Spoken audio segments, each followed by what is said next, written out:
Amigos, estamos comenzando el otro lado del balón. Seguimos desde casa, no hay otra. La nueva normalidad, pues dice que es parecida a lo que hemos vivido en todo el año y así quedará por lo menos en lo que nos resta de este 2020. Lo que sí evoluciona cada día y cada vez que el historiador del fútbol mexicano hace estos compendios de datos y de estadísticas muy completos de nuestro fútbol organizado, pues es eso. Ya hemos llegado a la 9ª década de fútbol organizado aquí en el programa, que abarca de el año 1 de la década de los 80 hasta que llega ese 1990, que también pues habla de un momento muy triste para el fútbol mexicano. Carlitos Calderón, ya son 9 décadas las que hemos analizado en este programa. ¿Cómo estás? Enrique y amigos, muy bien, buenos días. Pues aquí, como bien dices, cada vez cuesta más trabajo, de pronto pareciera al revés, ¿no? Porque los primeros años son más difíciles de investigar y cuestan mucho trabajo, pero ya en estos tenemos de pronto tantos datos que cada vez el programa dura más y eso es bueno en parte, pero pues ojalá nuestros amigos nos sigan todo el programa. ¿Sabes qué es lo bueno, Carlitos? Que el último programa, que es el que casi dura 2 horas, es el que más vistas ha tenido. Eso quiere decir que sí, hay gente interesada. Desde luego que es un formato complicado porque no podemos utilizar imágenes, porque no podemos ni siquiera a veces ilustrar con fotografías, por cuestiones de respeto a los derechos de autor y porque tampoco es justo utilizar materiales que no son propiedad nuestra, pero quiere decir que esa información, que esos datos que has encontrado y estos números que ponen, pues la situación oficial de torneo por torneo, pues es algo que le hace falta a la afición y a este nicho que nos sigue programa tras programa. Ahora sí, como dices, los últimos son los que más audiencia han tenido, pues tal vez el Salón de la Fama tiene razón y a la gente le interesa los que están vivos todavía, ¿no? Sí, eso es indudable. Desde que entramos a la década de los 60 con las Chivas, después nos pasamos en el programa anterior con Cruz Azul, desde luego que son dos de los equipos que se disputan la supremacía de aficionados en nuestro país. Y ahora que entramos con esta década, que es una década muy importante para el Club América, pues seguramente tendrá también a ese nicho de aficionados.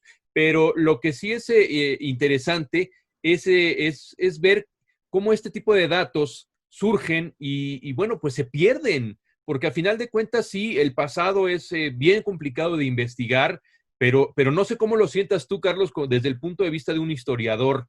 Los datos en el pasado se pegan mucho mejor, como que resisten el dato, hace capítulo, se queda engendrado tal vez en la memoria de una manera tal vez más sencilla, a pesar de que aquí hay más complementos, hay más datos que se pueden comprobar, que se pueden ver con el video, que se pueden corroborar con fotografías, pues a veces son fugaces, a veces se escapan, a veces se esconden entre tantas informaciones que la modernidad nos va ofreciendo.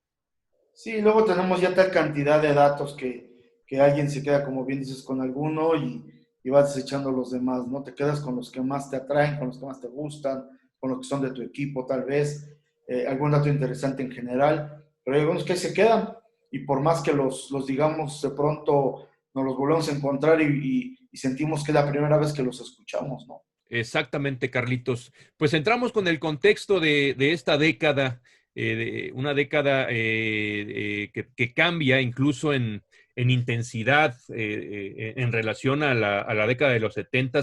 Esta década de los 80 es un factor de modernidad muy importante, tanto en la forma de jugar como ya en las cuestiones de difusión, de mercadotecnia, las camisetas, cómo van evolucionando, la identidad de los equipos, cómo va retomando factores que los colocan en el gusto de algunos y que fracasan en otros intentos, pero ya es una década mucho más dinámica, como que todo fluye más rápido, hasta la pelota corre más rápido, ¿no? Sí, digamos que desde que comenzó en el 43 el profesionalismo hasta gran parte de la década de los 60 o toda la década de los 60, esos años fueron como de mucho aprendizaje, malos sueldos, terribles sueldos, diría yo.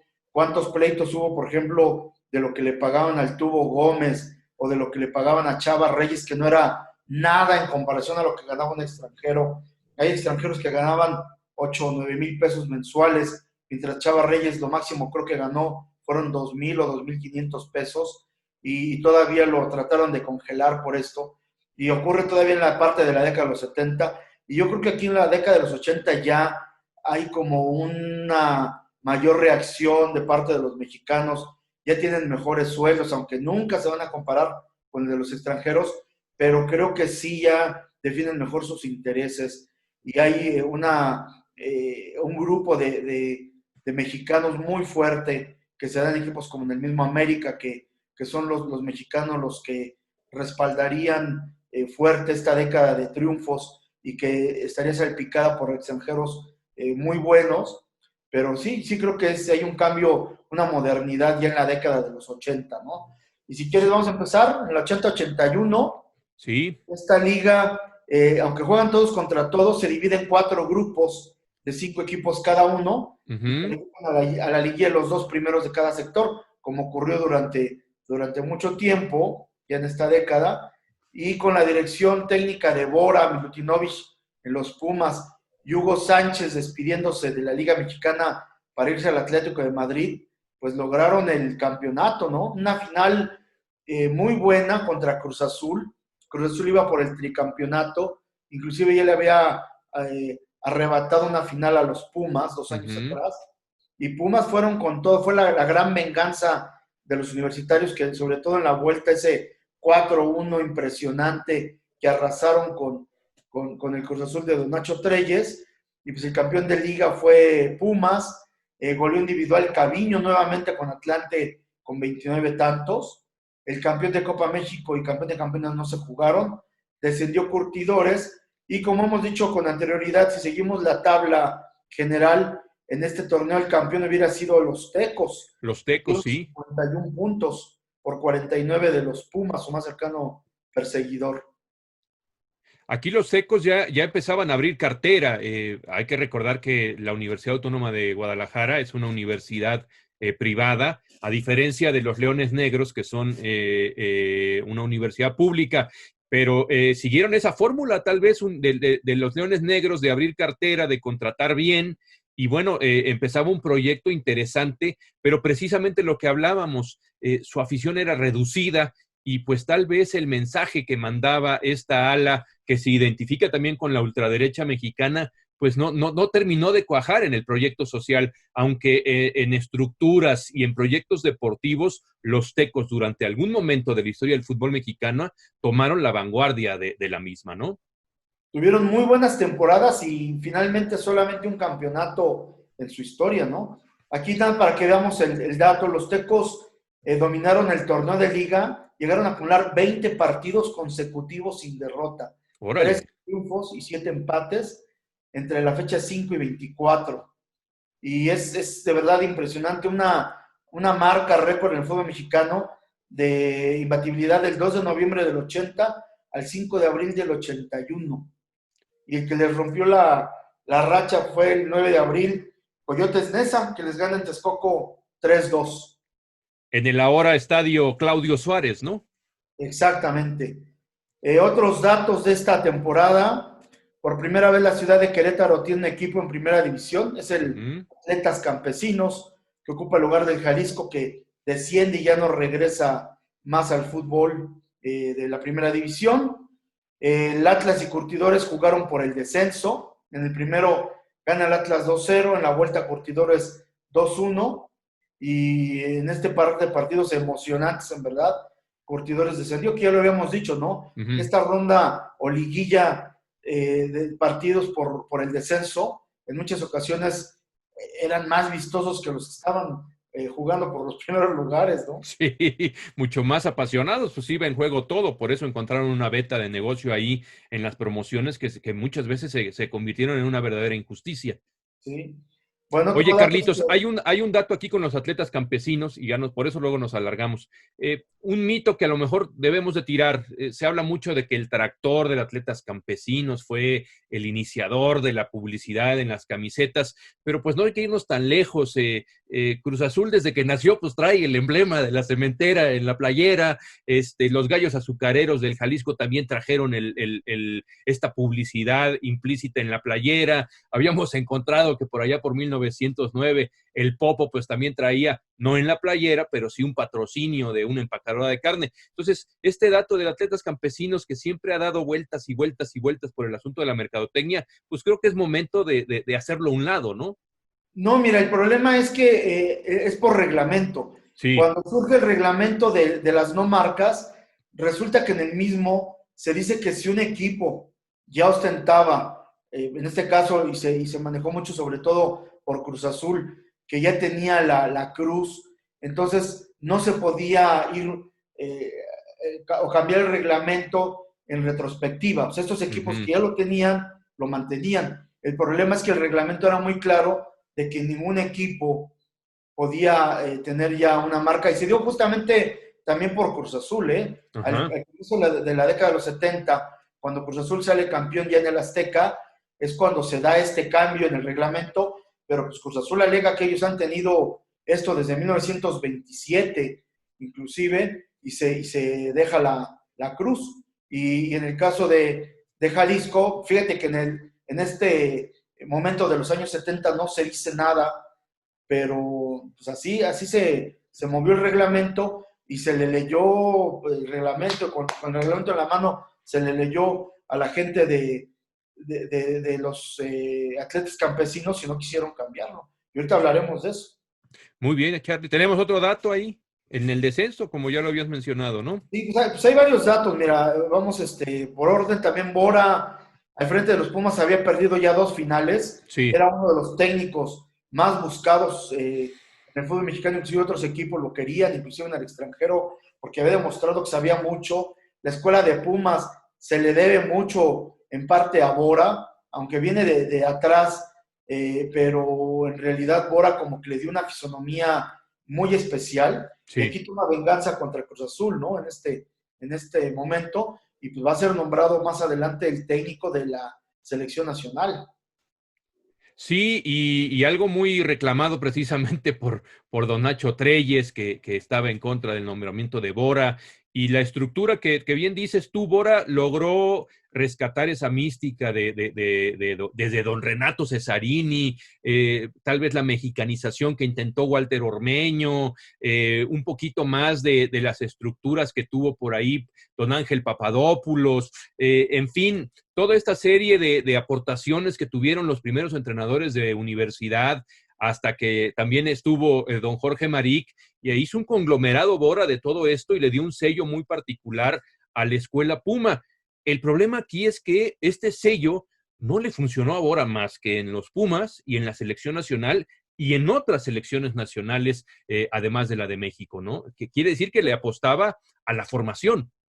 Es que esa es la cuestión. Pumas le apostó no solamente a la formación de jugadores, sino a la formación de entrenadores. Los mismos jugadores, ya conforme se iban retirando, muchos de ellos iban siendo entrenadores. Y no solamente eso, sino de directivos. Recordemos Sí, un Miguel Mejía Barón, por ejemplo, que se que ya estaba de retira. directivo ahí.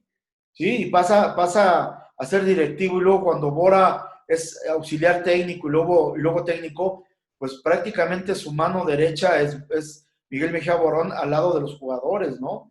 Sí. Era un personaje que ayuda mucho a Hugo Sánchez después, aunque Hugo y él se hayan peleado, pero Miguel Mejía Barón era el contacto directo con los elementos, había estado ahí, sabía de qué pie cojeaba el equipo de los Pumas, qué le faltaba y qué no. Inclusive cuando se manejó que el Pumas tenía muy malos sueldos, pues lo que Pumas ofrecía era esto, ¿no? Era otras cuestiones más personales, de ayuda más personal, inclusive de que los jugadores pudieran seguir estudiando, muchas otras cuestiones que se han ido perdiendo y que Pumas por eso funcionó y que Bora por eso funcionó y que todavía en la selección misma, no olvidemos que gran parte de los jugadores que estuvieron en esta selección eran o jugadores de Pumas o extraídos de Pumas. Extraídos de Pumas, sí, era la base completamente. Sí, y ahora digo, Miguel sigue siendo el brazo derecho de Tuca Ferretti en los Tigres, nada más que Tuca, a diferencia de Bora, pues no le apuesta a la formación del joven, ¿no? Lo acapara, pero no lo forma. Y el Tuca sí le apostó a la formación de jóvenes en el tiempo que estuvo en la universidad y con Chivas también le dio oportunidad a muchos jugadores muy jóvenes. El problema, no sé si porque Tigre lo que quería era resultados de inmediato, pues Bora cambió toda su idea, perdón, el Tuca cambió Tuca, toda su idea y ya le apostó a jugadores ya hechos, a elementos extranjeros caros, porque tenía los recursos, porque tenía el dinero, a lo mejor por eso, como bien dicen muchas veces con los boxeadores o con los jugadores jóvenes, lo que tienen son hambre sí. de destacar, salir adelante, y a Tuca pues ya no le tocó época de hambre con Tigres, le tocó un momento en el que tenía todo y podía alzar el dedo y decir qué jugadores quería, ¿no? Y se los traían de donde él quería. Casos concretos no se robó, compraron elementos de Pumas y de Chivas, cuadros que había dirigido y que él les tenía mucho aprecio, que confiaba mucho en ellos y los pagaron a precio de oro con tal de que estuvieran en Tigres. Efectivamente, Carlitos. Oye, y en el otro cuadro universitario que ya habíamos visto que habían dominado el torneo, pues estaba otro gran personaje del fútbol mexicano, don Carlos Milok. Sí, don Carlos Miló, que llega a este equipo de Tecos y de verdad crea también un estilo muy diferente de lo que venía siendo este conjunto. Y además recordemos que, por ejemplo, ahí estaba un Hugo Enrique Quise, ¿no? Ujú, Que ujú. era como su capitán, aparte de su capitán, pero era como su entrenador dentro del terreno de juego, el que movía los hilos, era un gran personaje Hugo Enrique Quise. ¿Gamboa estuvo en esta temporada ahí en Tecos o fue posterior? ¿Perdón? ¿Miguel Ángel Gamboa ya estuvo en esta temporada con Tecos? Miguel Ángel Gamboa ya estaba aquí ya con América. Allá estaba con América en esa temporada. Inclusive creo que ya hasta había salido. Acuérdate que hay un cambio en los años 70 cuando se va Miguel Ángel Gamboa y el cambio por Hugo Enrique Quises por ahí del 77. Ok. O sea, Entonces aquí está. a él no le tocan estos Tecos, a Gamboa. No, a Gamboa ya no le tocan esos tecos. Oye, Pero pues Carlitos, la mano fuerte de ahí es sí, Hugo Enrique Quise, que además después cuando se retira, pues pasa a ser dirigente también. sí, sí, pasa a ser dirigente y después ya tomó otro rumbo su Hugo Enrique Quise y hoy pues lo hemos visto en programas de discusión y demás, pero sí es una estructura de Tecos que fue muy importante en esos momentos, como lo hemos mencionado. Tenemos un dato pues también histórico, porque uno de las grandes leyendas de la máquina cementera pues tiene el parteaguas de su vida precisamente también en estos momentos, ¿no, Carlos? Sí, bueno, antes de esto, todavía un poquito con los Tecos, pues solamente pierden su primer partido en casa, 2-1 ante Ujú. Cruz Azul, y luego hilan 17 partidos seguidos sin derrota ante su afición, y eso los llevó pues prácticamente al primer lugar. Lamentablemente no fueron campeones.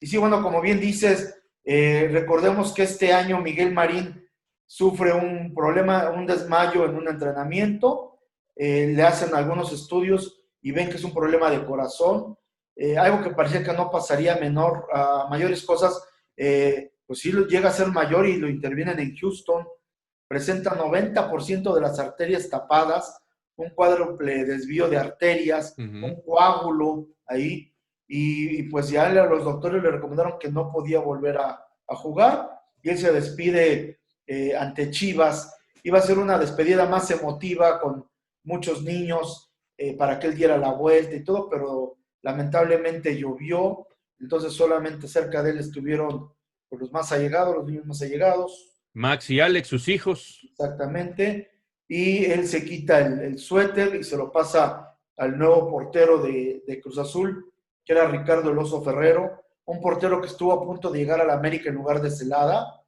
y que en mi caso creo que fue, afortunadamente no llegó a la América, a mí nunca me gustó cómo portería El Oso Ferrero, y bueno, se queda en Cruz Azul.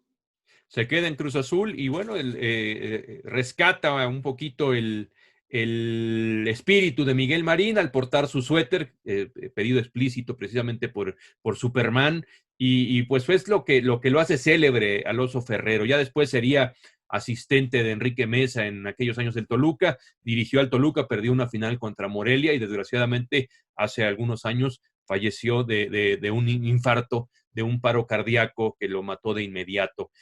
Tenemos también la llegada Fíjate que nada sí, más que ahí es muy curioso cómo es el destino, sí, porque muchos jugadores de Cruz Azul, de los que fueron campeones o de los que estuvieron en ese momento, pues han fallecido y fallecieron de manera trágica o por accidentes automovilísticos, sí, asesinados o por paro cardíaco. Y en este caso, pues tenemos que los dos porteros de Cruz Azul pues de esta década, quitando a Ojitos Mesa que era suplente, pues fallecen de lo mismo, ¿no? De un de paro males cardíaco. cardíacos. Aunque fíjate que de Marín se comentaba que desde Vélez había suplementos que los médicos le daban a Miguel y hubo alguna, y no comprobado, es un rumor nada más, también que en la década de los setentas, uno de los médicos de Cruz Azul también les inyectaba algunas sustancias que parecían ser complementos alimenticios, pero que también pudieron haber influido en esta situación. Un 90% de arterias tapadas en un jugador de este nivel, pues hoy en día sería imposible de no detectar. En aquel entonces, con todo lo que había generado Cruz Azul ya, pues también suena un poco descabellado el no darte cuenta de un padecimiento así, ¿no?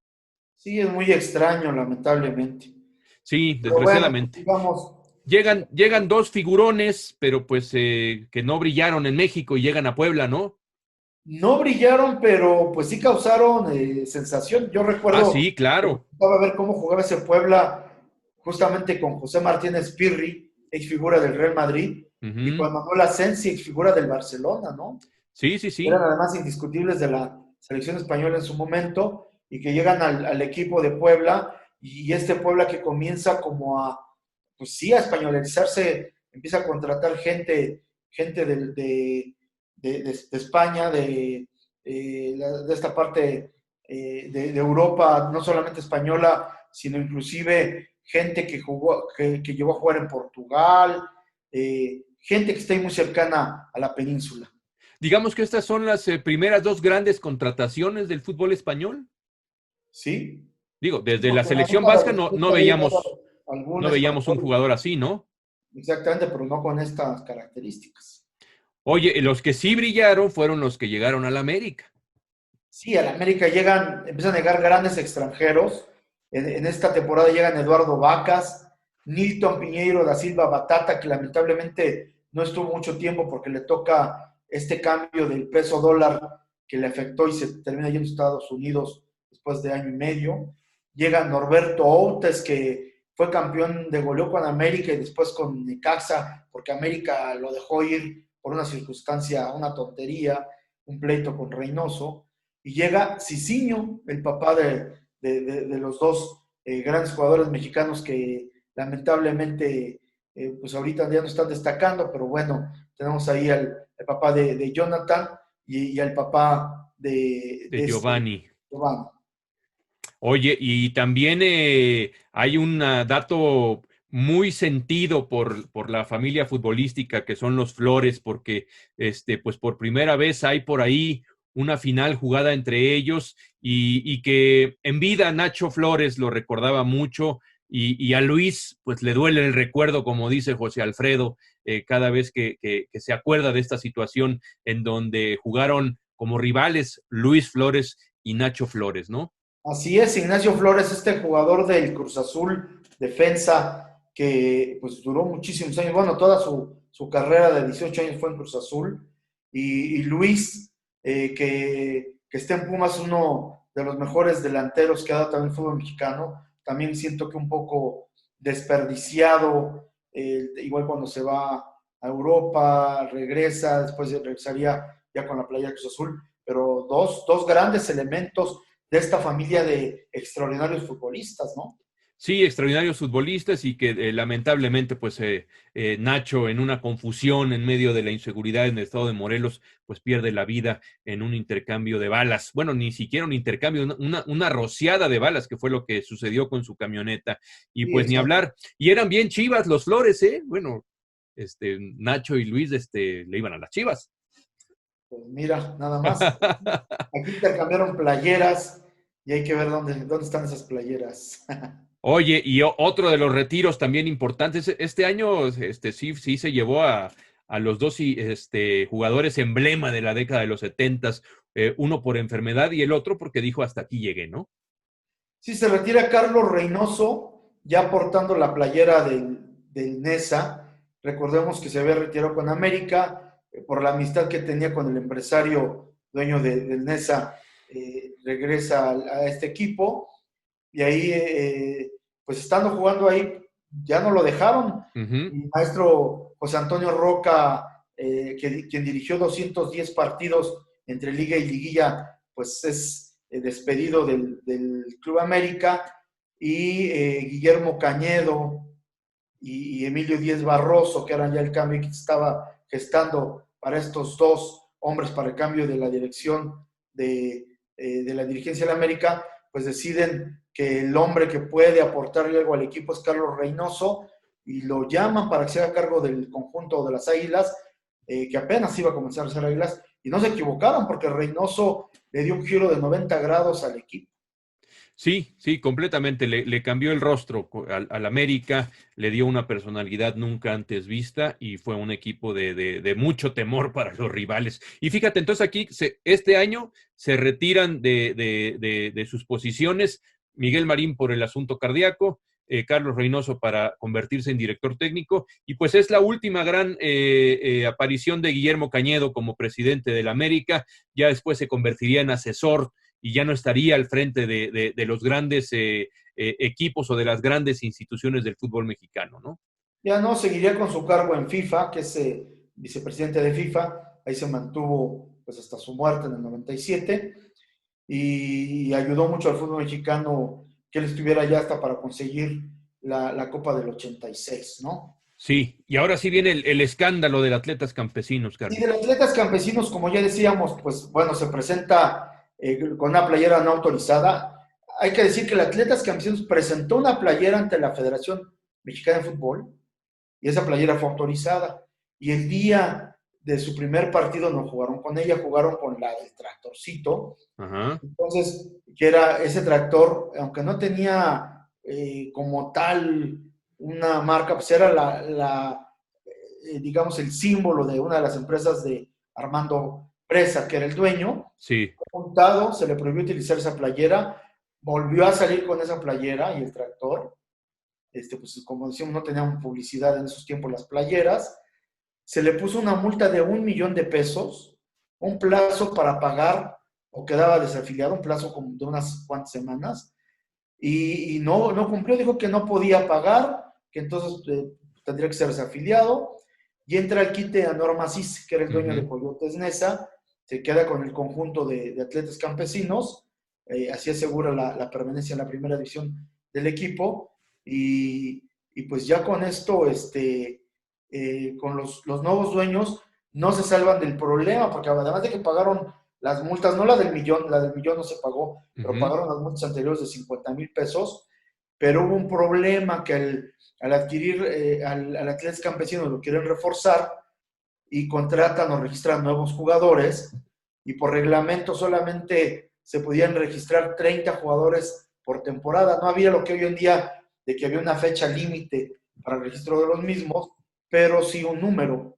En este caso les digo 30 y ellos tenían 34. Por reglamento, los últimos 4 son los que Sí. tendrían que quedar fuera, que eran Sergio Ceballos, Cándido, aquel brasileño que estuvo en Pumas y en Tecos, y que de Tecos salió, recordemos que también por un problema con los directivos dejó de jugar un año, año y medio, y a la mera los directivos no le dejaron recuperar su carta, él se fue a jugar a Brasil y después trató de demandar y finalmente la Federación de Fútbol lo apoyó y logró que le dieran su carta para que firmara aquí con esa. Otro de los grandes jugadores que contratan es Ítalo Estupiñán. Ujú. Imagínate nada más esos jugadores. Ceballos, Cándido, Ítalo Estupiñán y Gustavo León. Y por reglamento, pues tenía que darlos de baja. Campesinos protestó y dijo que iba a demandar a la Federación Mexicana de Fútbol porque el costo de los 4 jugadores fue de 400,000 pesos, un dineral para el momento, y que además la Federación pues no le dijo nada al momento de la contratación. Aprobaron la misma y fue por protesta de otro equipo que dijo que jugaría bajo protesta si estos jugadores actuaban, que la Federación pues los quiso quitar ante la posible demanda de 400,000 pesos. Pues la Federación se echa para atrás y dice que bueno, dé de baja a los 4 jugadores que el equipo quiera, que no tienen que ser estos, y sacrifican a Goyo Rodríguez, Hugo Rodríguez, Carlos González y Arturo Alcántara. Y estos jugadores pues, son dados de baja, pero no solamente eso, sino que al darlos de baja, el club ya no les paga, no se pueden contratar ya con otro equipo, y entonces esos 4 jugadores demandan al club. Una demanda que duró mucho tiempo. Sí, de lo absurdo pasaron a lo más absurdo, que es lo peor de todo, porque pues si bien el tractor no era un emblema comercial, si bien la federación no habló en su momento, si bien Armando Presa quiso chamaquear a la federación, pues al final de cuentas hay 4 seres humanos perjudicados al final de todo este escándalo, que son precisamente Goyo Rodríguez, Hugo Rodríguez, Carlos González y Arturo Alcántara, quienes se quedaron bailando. Y eso es lo dramático, ¿no? Que a final de cuentas los grandes capitales se entendieron y la gente de a pie quedó en eso, quedó desamparada, ¿no? Sí, que además primero se quejan de que por reglamento no pueden tener el tractor y finalmente se saltan el reglamento y no dan de baja los 4 elementos que llegaron de último, ¿no? Sino los Sí, que sí, sí. llegaron. Completamente absurdo y escandaloso. Y tenemos también una noticia terrible que se da en esos momentos, el 14 de febrero de 1981, Charlie. Sí, hay un accidente, un camión pierde el control, se salta y cambia de carril y se estrella contra el camión de las Chivas. Y lamentablemente fallece Pepe Martínez, uno de los grandes futbolistas que tiene el equipo. Además hubo 9 jugadores lesionados. Pero fíjate de las casualidades del destino, que de verdad a veces son muy crueles. Justo ese día 14, Pepe Martínez celebraba 10 años de haber debutado. De haber debutado justo el día que debuta, a los 10 años, fallece en un accidente. Y por si fuera poco, lo hizo el 14 de febrero del 71 ante el Puebla. Y el accidente ocurre en la carretera rumbo a Puebla, en donde jugarían al día siguiente. No, pues terrible, las coincidencias y el destino muchas veces pues tiene estas situaciones pues que hacen precisamente que un dato quede en la memoria por esta relación y esta situación de las fechas y de los números y de las coincidencias. Pepe Martínez, pues sí, obviamente cuando uno le tocaba hacer programas especiales en Día de Muertos o en situaciones trágicas del fútbol, pues era de los primeros que saltaba al recuerdo, ¿no, Carlos? Así es, y pues luego descubrimos esta coincidencia de su debut y de su muerte, y es de verdad algo que, como decimos, el destino tiene muchas vértices y tiene muchos vértices, y una de ellas es estas crueldades que se dan, que aparte de haber muerto, que ocurre en una fecha tan especial. Oye, Carlitos, y ahora vamos a entrar a la temporada 1981-1982. Yo apenas iba a cumplir 9 años y es mi primer contacto, que a lo mejor tuyo también, con la tragedia de los penales. Porque antes de los penales, de que se convirtiera en un asunto tan trágico, no había sido de la selección nacional. Yo a los primeros que vi sufrir fue a los subcampeones de este torneo. Bueno, mi primer contacto trágico fue la final del torneo del 77, en donde México llega del Mundial Juvenil. Del Mundial Llega México a Juvenil. la final contra la Unión Soviética y pierde en penales, no, si 11-10, una cosa así terrible. Horacio Casarín y el Pescado Portugal tenían ese equipo, y recuerdo muy bien porque los partidos no se transmitieron, pero cuando México llega a la final, ese partido sí lo pasaron en nuestro país. Muy mala transmisión, de pronto en medio se congelaba la cámara, varias cosas así, pero fue mi primer acercamiento con los penales Y sí, en liga, pues es ¿no? Oye, Este, pero la coincidencia, como tú dices, entonces el salitre era don Horacio. yo creo que sí, porque le toca, ya aquí como director técnico del Atlante, el Atlante dio de verdad una liga sensacional. 53 puntos hizo el Atlante y su más cercano perseguidor era el América, 45 puntos. Zacatepec 45. Imagínate, Tigre estaba en cuarto lugar con 44 y fue el que se enfrentó con él en esta final. Muy, muy cerrados los partidos. El goleo individual, nueva cuenta se la lleva Caviño con 32 tantos. Y pues aquí ya vía penal definen y ganan los Tigres en su segundo campeonato y también dirigido por Miló, que lo habían traído de regreso, ¿no? Después de su paso por Tecos. Sí, fue angustiante esa serie de penales y Mateo Bravo, que también salta a la fama en ese momento, se viste de héroe y por Atlante, pues creo que nada más anotó uno, ¿no? Y tú tienes el dato también por ahí de quién fue. Nada más anotan, ahorita lo vamos a mencionar porque es además el hombre que menos hubiéramos pensado. Y el equipo que desciende es Tampico. Y pues bueno, en los datos vamos a ellos. Hay varios interesantes.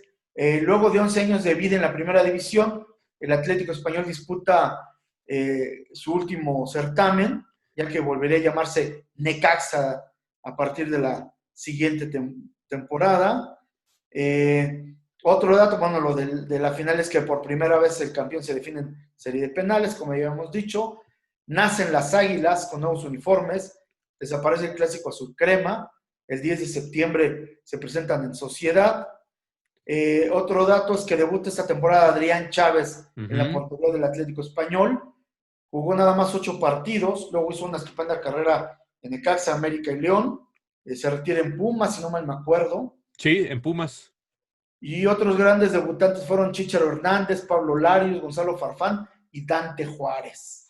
Y bueno, de Dante Adrián Juárez Juárez hay Junior. una cosa que me imagino que tú también conoces, que él ya supo quién fue su padre apenas hace unos años. ¿Dante Juárez? No, de Adrián Ah, Chávez. de Adrián Chávez, sí, sí, pues fue uno de los grandes champion bat de la Liga Mexicana, que ahorita no me acuerdo el nombre, pero Adrián lo cuenta muy, muy particular esta anécdota. Adrián vivió toda su vida ahí en la Magdalena Contreras por los Dinamos y por todo este rumbo, ¿no? Y entonces, pues toda la camarilla que jugaba fútbol ahí, pues lo volteaban a ver y volteaban a ver a sus hermanas y a sus hermanos y le decían, pues no. Y Adrián llegaba bien preocupado con su mamá y decía, oye mamá, pero ¿por qué no me parezco a mis hermanos? De No me nadie, de parezco en familia. nada. Y ya tiempo después fue cuando su mamá se atrevió a contarle que pues un champion bat muy famoso, no tengo ahorita el dato de qué equipo, César Galaviz, un experto en béisbol, me lo compartió hace tiempo quién era el papá de Adrián Chávez, que fue una auténtica estrella, Carlitos, ¿no? ¿Tú tienes Y el tres dato? veces campeón de bateo con los Diablos Rojos. No recuerdo ahorita tampoco el nombre, pero fue 3 veces campeón de bateo. Y lo que contaba Adrián Chávez es que hasta el día de su muerte se enteró de quién era su padre y eso porque llegaron por él y le dijeron, oye, pues se murió fulanito de tal, queremos que vayas. Y digo, pues, ¿quién es fulanito de tal? Y pues ahí se enteró que fulanito de tal, que no recordamos ahorita el nombre, pues era su padre. Y sí, todo un gran personaje en la Liga Mexicana y en el béisbol de los Estados Unidos. Sí, exactamente. Y Adrián Chávez ha sido uno de los grandes arqueros que ha tenido nuestro país. Un tipo verdaderamente confiable con unas características físico-atléticas exactas para el puesto de la portería, muy disciplinado, muy entregado al América principalmente, que fue a donde se identificó más y que llenó el hueco de Celada pues con la mano en la cintura, ¿eh? Sí, para mí uno de los mejores porteros que ha dado el fútbol mexicano y que lamentablemente nunca le tocó defender a México en una Copa del Mundo o en una Copa América o en un torneo importante, porque pues había otros grandes Sí. arqueros, pero como bien dices, súper disciplinado, hasta la fecha lo puedes ver y parece que todavía ayer jugaba, ¿no? Es increíble el cuerpo que tiene, todavía en los partidos de veteranos pues termina siendo el mejor hombre, el arquero, porque tiene una elasticidad impresionante. Impresionante. Y su mundial era el 90, mi Charlie. Así ya es. sin Pablo Larios, ya completamente consagrado como el mejor portero de México y que desgraciadamente por esta situación, grandes jugadores, Luis Flores también está entre ellos, pues se quedan sin una Copa del Mundo, Benjamín Galindo, que tal vez hubiera podido hacernos acreedores a ese quinto partido de nueva cuenta, ¿no? Sí, por ejemplo, por el caso tanto del 82 que quedamos fuera como del 90 que quedamos fuera por los cachirules, Hugo Sánchez se hubiera echado 5 o 6 copas del mundo también, Sí, ¿no? sí, sí, sin problema. Pero bueno, así es el destino. Y gran, gran recuerdo para Adrián Chávez, que es un tipo muy simpático. Pues bueno, vamos a ir con los datos porque todavía hay varios. El primer técnico cesado es Pedro del Hacha de Monterrey y entra a su lugar Héctor Hugo Eugui, un nombre que bien conoces tú. Y aquí en este hay un dato importante, Charly, que ya creo que se rompió, no recuerdo con quién de los directores técnicos jóvenes, pero durante mucho tiempo Héctor Hugo Eugui fue el entrenador más joven en debutar en la Liga Mexicana, con 38 años, 37 años, no recuerdo. En la época profesional. En la época profesional, claro. Sí, sí, sí. De otros datos, en la tanda de penales de la gran final, lo que decíamos, Atlante, que había tenido una extraordinaria temporada, no pudo anotar. Solamente Ricardo Lavolpe, el portero atlantista, es el que logró anotar su tanto. Sí, fue el único que marcó en esa mediodía de domingo tan lamentable y tan triste. Y el que hizo su berrinche fue Caviño, porque lo habían dejado de último tirador Y ya para no le dio tiempo. celebrar, y él quería ser el primero, y no quiso Casarín que fuera el primero. Tal vez ese fue el error, porque pues si tienes a tu hombre fuerte, pues el librito marca que Totire el jugador más confiable, ¿no? Sí, este Casarín pensaba que con él iba a asegurar el triunfo en el último tiro penal, pero ni siquiera pudo anotar, ¿no? Subestimaron a Mateo Bravo, eso es un hecho, ¿eh? Sí. Eso, Mateo Bravo fue clave, porque no lo conocían. Y Entonces, otro dato importante es que Neri Castillo, padre, que era jugador del Atlético Potosino, pone una denuncia ante el Ministerio Público en contra del director técnico de NESA, Juan Ricardo Facio. ¿Por ujú, qué hace esto? Porque él dice a su directiva lo que sucedió, no le hacen mucho caso, la federación tampoco, y entonces decide ir al Ministerio Público y presentar esta denuncia porque Juan Ricardo Facio, que además era de armas tomar, lo ujú. amenazó de muerte acabando el partido y le había dicho que cuando visitara la Ciudad de México lo iba a encontrar y lo iba a matar él o los amigos que él tenía, ¿no? Y unos días después, cuando se enfrentan Tigres contra Potosino, y el Ujú. director técnico, pues era Carlos Milok, y amigo, gran amigo de Juan Ricardo Facho, que inclusive él es quien lo recomienda para que venga a México, va, él lo busca y le empieza a reclamar y casi lo golpea, le dijo que era un cobarde, que lo que se decía dentro del terreno de juego se quedaba en el terreno de juego, y varias cosas más, y pues tuvieron que prácticamente detener a Milok para que no golpeara a este Neri A Nery Castillo, Castillo.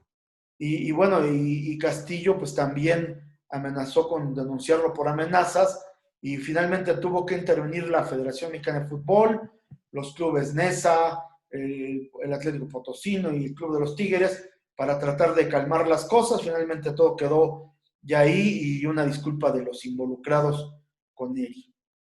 Pues quién sabe qué habrá de por medio, porque don Carlos, según yo tengo entendido, tenía una forma de ser contraria a esta actitud. Sí era un tipo temperamental y lo que tú quieras, pero también dicen que Nery Castillo padre no era una perita en dulce, ¿eh? Entonces, pues al final de cuentas es un pleito de vestidor y si rebasó esta raya, pues a saber los asuntos porque ya están fallecidos los tres. Sí, porque además, pues, Milok no tenía que haberse metido, era una cosa entre Facho y este Y, Neri, y ¿no? Neri, sí, sí, sí, sí, ya no está ninguno de los tres para preguntarle, mi Charlie. Exactamente. Oye, voy a hacer un cambio porque va a entrar la temporada 82-83 y se te va a inflar el pecho. Al rato se desinfla, pero te voy a dejar en pantallota para que inicies con esta temporada en donde, pues sí, se convirtió en un trabuco el equipo de tus amores.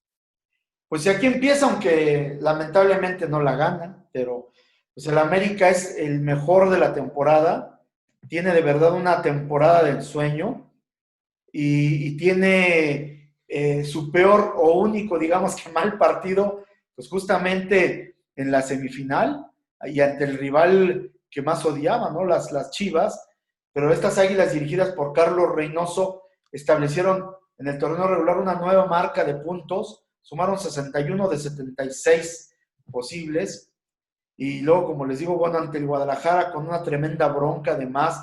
Guadalajara sabía que era muy difícil ganarle al América y cuando ve que lo está haciendo, pues trata de pues, utilizar todas las malas mañas posibles para que el América no pueda responder.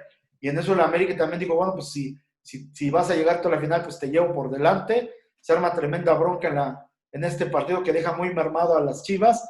Y pues, ¿quién fue el ganón? Pues el Puebla, El ¿no? Puebla. Este Puebla, comandado por Manuel Lapuente, y gana el título de liga por primera vez. Se lleva la liga, el goleo individual Norberto Autes del América con 22 goles, que también fue expulsado en ese partido, por cierto, y le costó ya no ser llamado al América.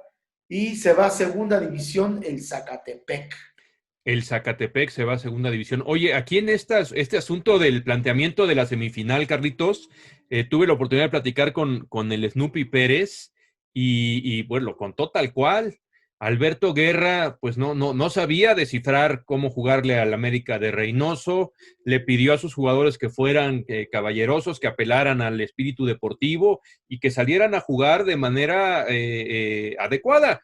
El Snoopy cuenta que él y varios jugadores ya saliendo en el túnel del Estadio Azteca dijeron, no le vamos a hacer caso a Alberto y los de aquí no van a salir vivos.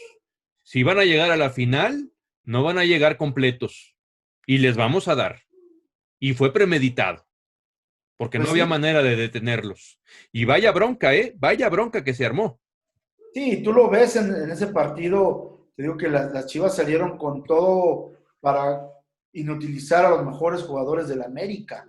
Golpes a Outes, esa expulsión que ha sufrido Manso, tantas cosas que se dieron y que finalmente, bueno, las Chivas llegan a la final y afortunadamente no la ganan, porque eso hubiera sido todavía más doloroso, pero bueno, pues el Puebla es el ganón y aquí los datos son contundentes. El América solo sufre 3 derrotas a lo largo de 38 fechas. Sí.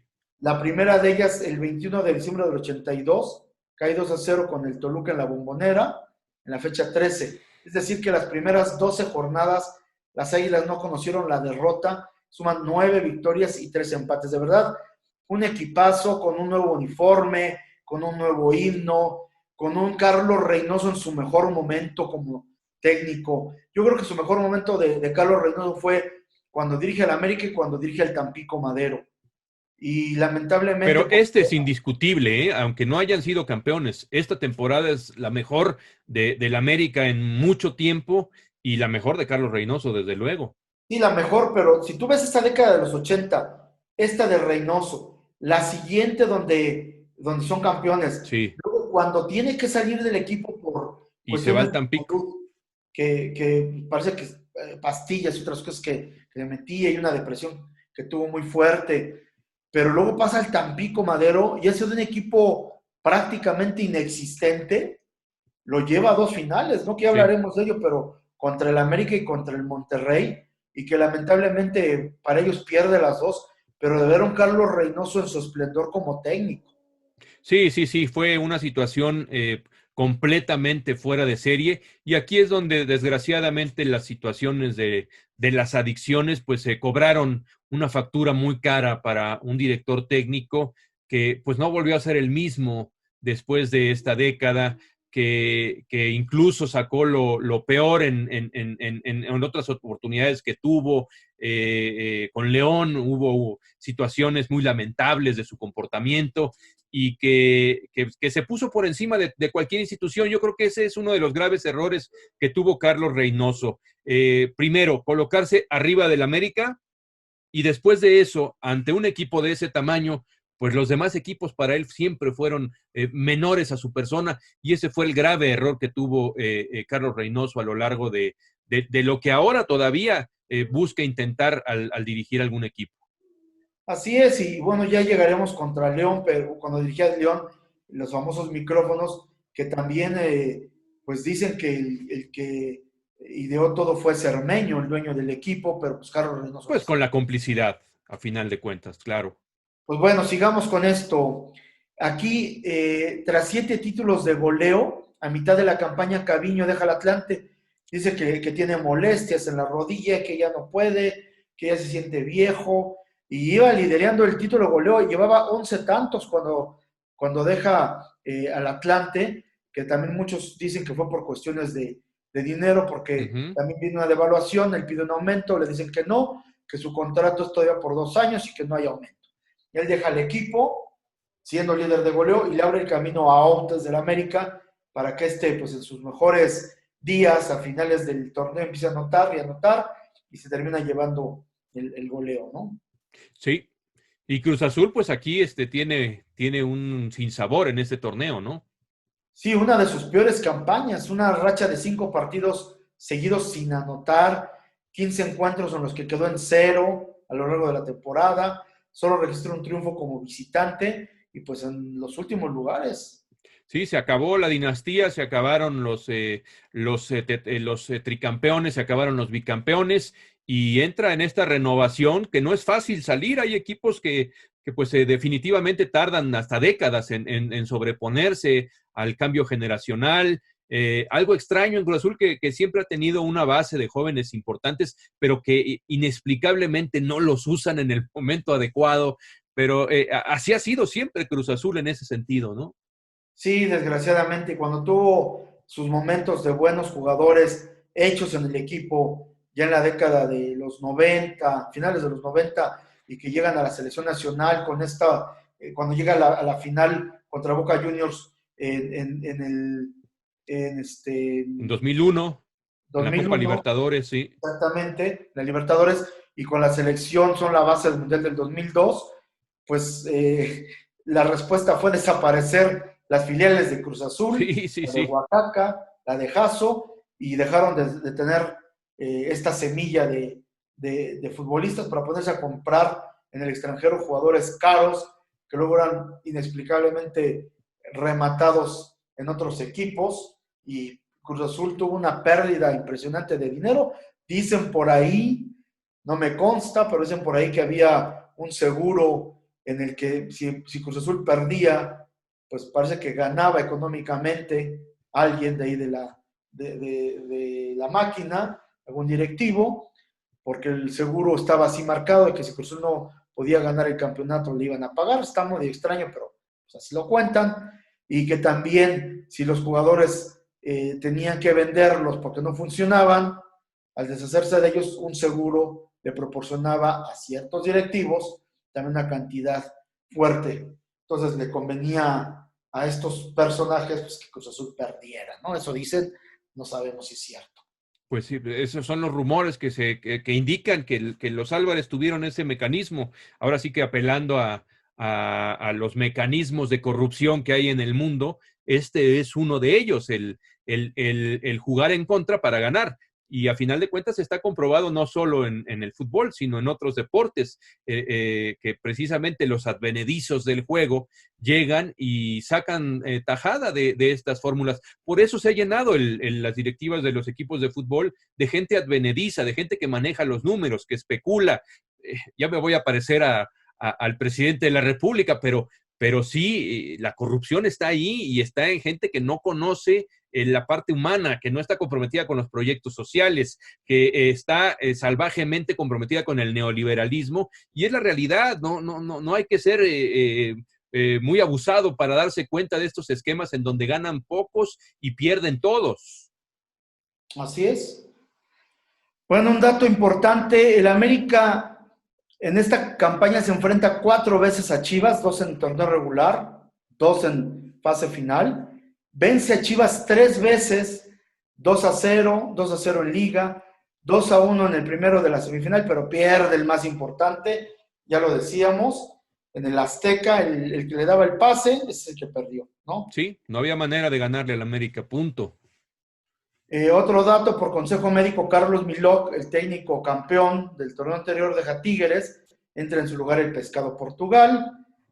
El portero del Atlante, Ricardo Lavolpe, firma con el Huastepec como portero y terminaría, ya hablaremos después de eso, como director técnico. Los halcones del Huastepec, El ¿no? Huastepec, equipo, me gustaba irlos a ver, cada vez tenía oportunidad de ir al centro de vacaciones Huastepec y si jugaba el equipo me gustaba verlos. Estuvo un tiempo el Picao Arnauda, gran personaje, ex jugador del América, ex director técnico de Fuerzas Básicas del América. Yo lo tuve en un momento dado estando en la escuelita del equipo del América, lo tuve ahí como uno de los asesores. Era un personaje que además te gustaba saludar, platicar con él, las anécdotas que contaba. Entonces, cuando yo tenía oportunidad de irlo a ver también allá a Huastepec, pues ahí estaba presente, ¿no? El Picao Arnauda. ¿Cuál era el nombre de pila del Picao?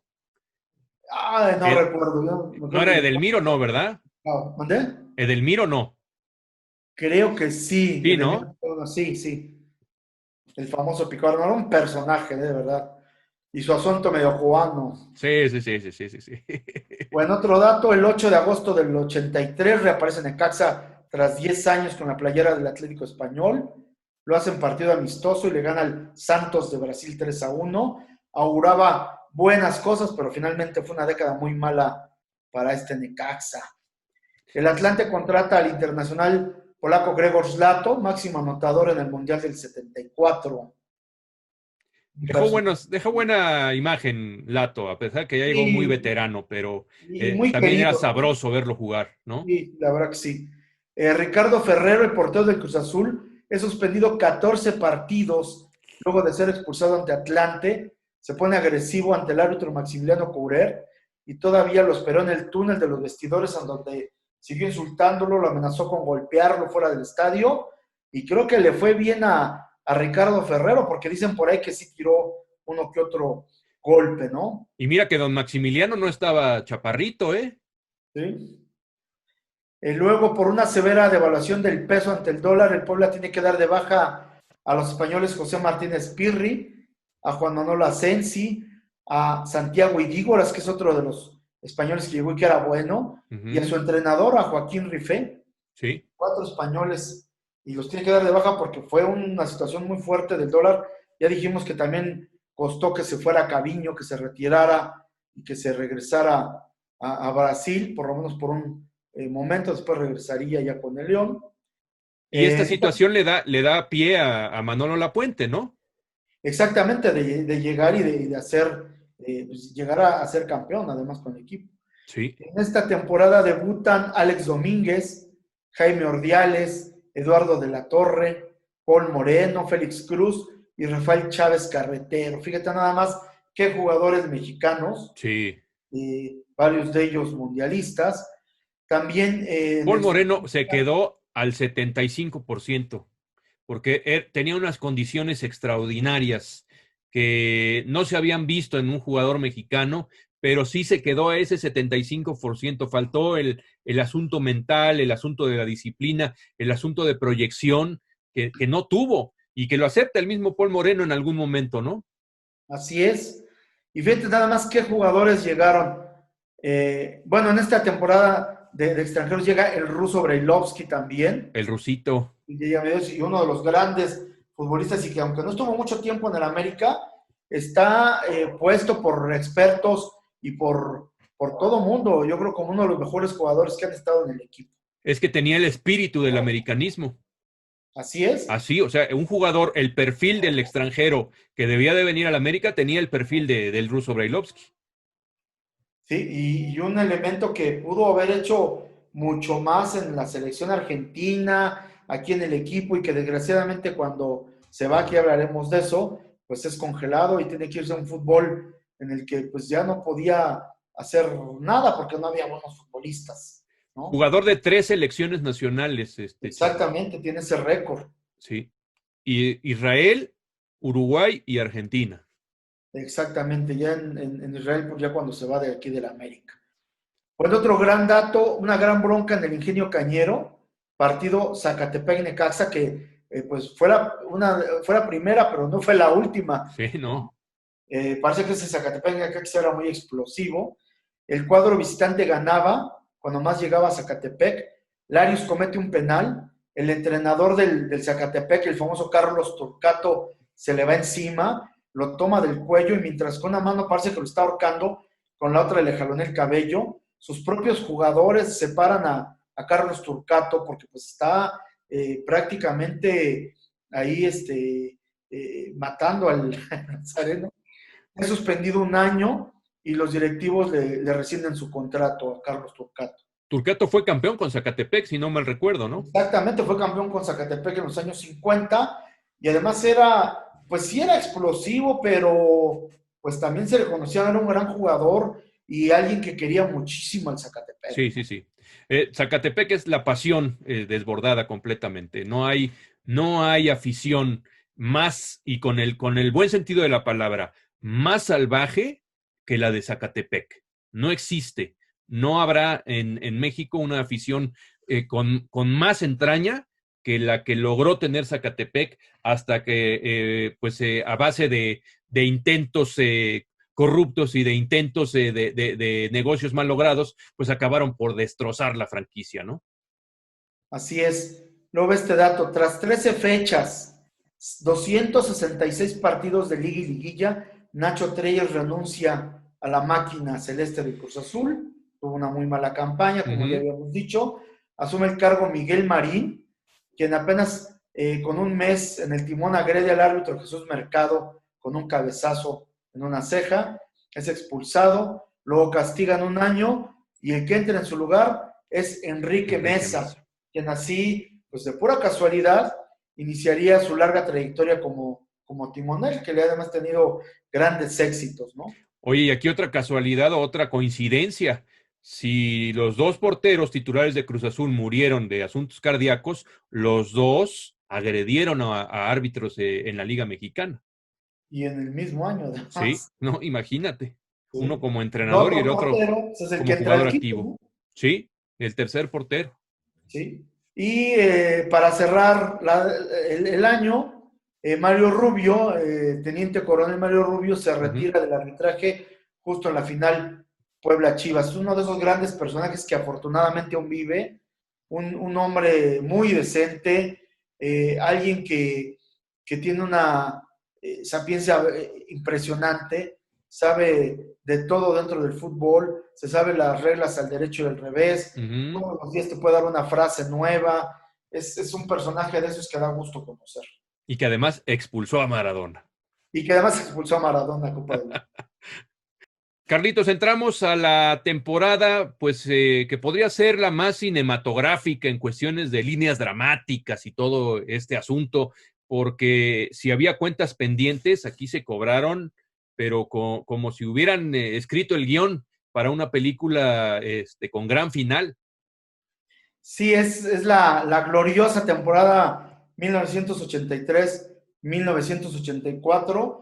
Yo creo que la mejor de la América, que aunque el año anterior nos dejó con ese sabor de boca de ser el superlíder, de romper récord, de todo, pero que al final con esa pérdida ante Chivas deja ese amargor en esta temporada que vuelve a ser líder, hay que decirlo, hubiera sido campeón de todas maneras si se hubiera jugado de otra forma, Uh-huh. pero que el hecho de llegar a la final, como dices, como un guión cinematográfico, llegar a la final contra su más odiado rival, que es el Guadalajara, y ganársela, es, por lo menos como aficionado de la América, yo lo disfruté enormemente. Creo que es el momento que más he disfrutado. Ese y esta ocasión cuando se le gana el Cruz Azul, las últimas dos ocasiones, sobre todo esa donde ya estamos prácticamente perdidos y en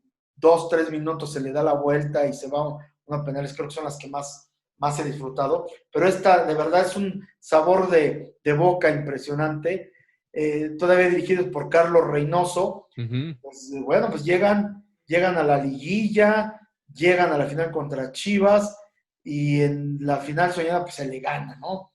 el campeón de Liga es América, goleo individual Norberto Autes ya con el Necaxa, el América lo había dejado ir. Creo que hizo muy mal Carlos Reynoso en dejarlo ir, pero bueno, pues a fin de cuentas de todas maneras salieron campeones. Luego Oute se iría por cuestiones también de dinero, por lo mismo de que se ganaba en dólares y ya no se le quiso pagar como tal, pero bueno, es otra historia.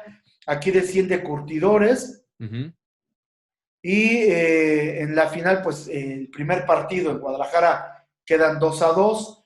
En el segundo estaba como ese fantasma de que iba a ocurrir, si podía suceder lo mismo. Inclusive, una vez platicando con Alfredo Tena, Sí. pues dice que varios jugadores estaban con eso, ¿no? Y si nos vuelve a ocurrir lo mismo, y que él agarró y los juntó y les dijo, a ver, aquí esta es otra situación, es otra cosa y no nos va a pasar lo mismo y nosotros nos vamos a encargar de que no suceda y nos vamos a morir en la cancha. Y se murieron en la cancha, ganan 3-1, un extraordinario partido y que además pues tuve la fortuna de estar ahí en el estadio, en la porra que le llamaban familiar y pues es algo único, ¿no? Que uno vive como aficionado. Y el factor clave de este partido de vuelta, pues es el penalti que cobra Eduardo Cisneros y que detiene Héctor Miguel Celada y que marca los dos momentos para los dos equipos, ¿no? El imperdonable fallo de Eduardo Cisneros que hasta la fecha sigue siendo, al igual que el portero brasileño que estuvo en el Maracanazo, pues los dos grandes condenados a cadena perpetua del desprestigio en el fútbol que por lo menos yo conozco, ¿no? No conozco a otros que hayan sido condenados desde esos momentos y esas fallas que la afición nunca olvidó. Sí, porque cambió todo el derrotero. O sea, ese momento fue clave y fue clave para los dos equipos. Uno, Chivas que se hubiera ido con todo y a lo mejor hubiera logrado el campeonato, el América se hubiera venido abajo anímicamente, pero fue clave para ellos para perder y fue clave para el América y para Celada, que Celada si ya bien era un jugador muy querido, creo que ahí es donde se convierte en el ídolo que todo el mundo quería, un futbolista que marca un momento, marca una época y que todo el mundo considera el mejor arquero en la historia del conjunto americanista.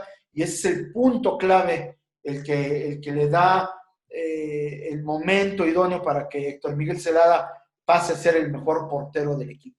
Sí, tiene todos los elementos que necesita el fútbol para trascender, porque a final de cuentas, si la estadística no llega a ser lo más importante en la práctica semanal del fútbol, estos momentos que se convierten en literatura, que trazan a los personajes, pues son irrepetibles. Y ahí no solo Celada, lo que tú comentas de Alfredo Tena, y Alfredo Tena va y anota el primer gol del América, si no mal recuerdo, ¿no? Y la sonrisa de Eduardo Vacas con los brazos abiertos, emulando al águila. Vamos, son simbolismos que cuajan perfectamente bien con el discurso que un equipo transmite y que permean totalmente en la afición y en los factores de identidad.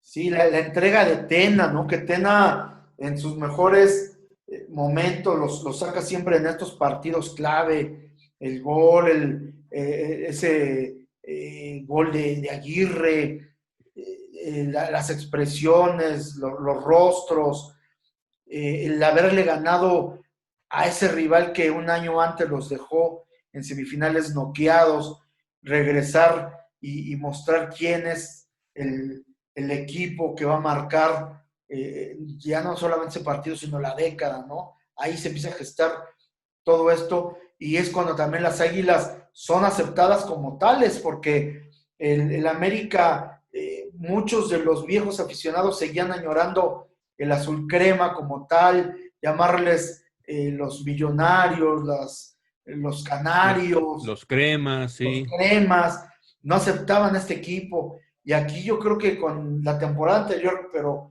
ya con este triunfo, todo el mundo se hizo la idea de que la América eran las Águilas y el himno se escuchó en el estadio y se sigue escuchando, ¿no? Es el himno de la América hasta hoy en día.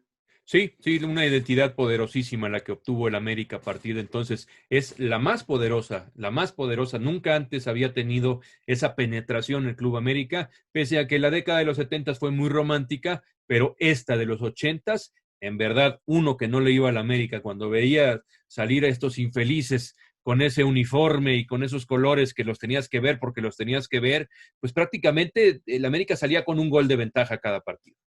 Sí, fíjate que a mí esos años me tocó estar en la escuela del América, me tocó el cambio de uniforme Uh-huh. y pues era un uniforme de más caro, ¿no? Para Sí. nosotros, los alumnos de la escuelita, era un uniforme caro porque pues el anterior nos daban uno cuando te inscribías a principio de año, pero como el cambio se da pleno año de la escuelita, pues ya tú tenías que comprar el nuevo uniforme o quedarte con el anterior. Yo en ese momento, por cuestiones económicas de mi familia, pues decidieron que nos quedábamos con el viejo uniforme que tenía además la firma de Alfredo Tena, porque cada equipo tenía, los jugadores del primer equipo era además una particularidad de la América que tú tenías como padrinos, ¿no? Uh-huh, uh-huh. En posición de defensa, mi padrino era Alfredo Tena, entonces yo desde ahí le podías ir y pedir un consejo si lo encontrabas cuando tú estabas en los entrenamientos. A mí me tocaba entrenar los martes, entonces tenía la firma de Alfredo y toda la cuestión, pero no pude comprar el uniforme y fue muy difícil, ¿no? Porque cuando el América empieza a ganar, pues ya lo que pude hacer es ponerme a ahorrar como loco lo poco que tenía y finalmente lograr adquirir mi playera de las Águilas, que es lo que yo más quería en ese momento. Es que el gran proyecto de Panchito Hernández siempre fue ese, y lo decía claramente, la escuelita de fútbol del América no es una escuela para ser futbolistas, es una escuela para ser aficionados del América. Y eso siempre lo tuvo presente Panchito, que estaba, además de encargarse del primer equipo, atendiendo a los padres de familia, viendo a los chamacos convivir, poniendo en orden las pasiones y no prometiendo y no llevando al límite a los padres que soñaban con que el hijo algún día sería la gran estrella del América, porque no era el objetivo de la escuelita del América ese. Así es, y además, pues tú sabías, era un trato extraordinario que te daban en la Escuela América. El hecho de poder estar en contacto con tus jugadores y que si alguno tocaba que tuviera una mala disposición, el mismo Panchito Hernández lo ponía en cintura, ¿no? Y el Sí, hecho de que el mismo doctor del primer equipo que tú veías llegaba y te atendía de pronto ahí, el aunque profe de Anda estaba ahí jugando voleibol con los papás y estaba atendiendo a los exactamente. chicos. Y sí, era algo extraordinario esa escuela de América, que las mamás y las niñas tuvieran también, había unas mesas donde se reunían y hacían, en ese momento pues no había niñas en la escuela de América, pero tenían otras actividades como porristas, Sí, las mamás también el tenían... voleibol era típico ahí, te digo porque mi hermano también jugó en los ochentas ahí en la escuelita y tuvieron un gran gesto cuando vino la selección de Argentina, todos los chamacos les firmó la playera Maradona, a Sí, sí, todos. una cosa de verdad extraordinaria en la Escuela América que a mí me encantó vivir, que te trataban como si fueras jugador profesional, eso hay que ponerlo. Nosotros teníamos un entrenador argentino y tú te sentías jugador profesional desde llegar ahí a entrenar, desde cómo te trataban, desde que hubiera un médico que si algo te sucedía se acercaba y te veía, de ir a la zona donde entrenaba el primer conjunto. Igual no te puedes meter a esa cancha, pero podías estar ahí, luego al frontón cerrado. Ujú, ujú. Muchas cuestiones que había que te hacían amar a ese conjunto y que otros equipos no tenían, ¿no? Hay que decirlo. Sí, sí, eso es un hecho. Yo que no le iba al América, sí, pues no podía. Y hoy en día, pues sí me preguntan, sí tengo una molestia con el América, pero el americanismo en sí tiene muchos elementos que respeto, que reconozco y que sí otros equipos no lo tienen. Y ese espíritu que se inyecta desde la afición, pues es algo impresionante y que sí se le reconoce siempre La al tienda, América, ¿no? la tienda de la América. Ahorita tú en cualquier lado te encuentras lugares donde puedes comprar cosas de los equipos, ¿no? En ese momento no había una tienda de Chivas, No, no, no había no. una tienda del Y ahí Atlas. estaba en la calle del Toro, ¿no?